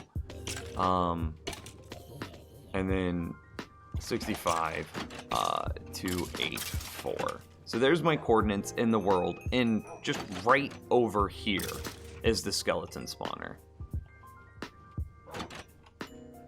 So yeah, anyway. Well, blam. Yeah. So it was just a surface skeleton spawner, which was super cool. I was very excited to find that. Very excited. And finding that is what kind of created the rest of the world. So it's really awesome. So anyway, I am going to end the stream here. Thank you guys so much for watching. Thanks for hanging out with me today.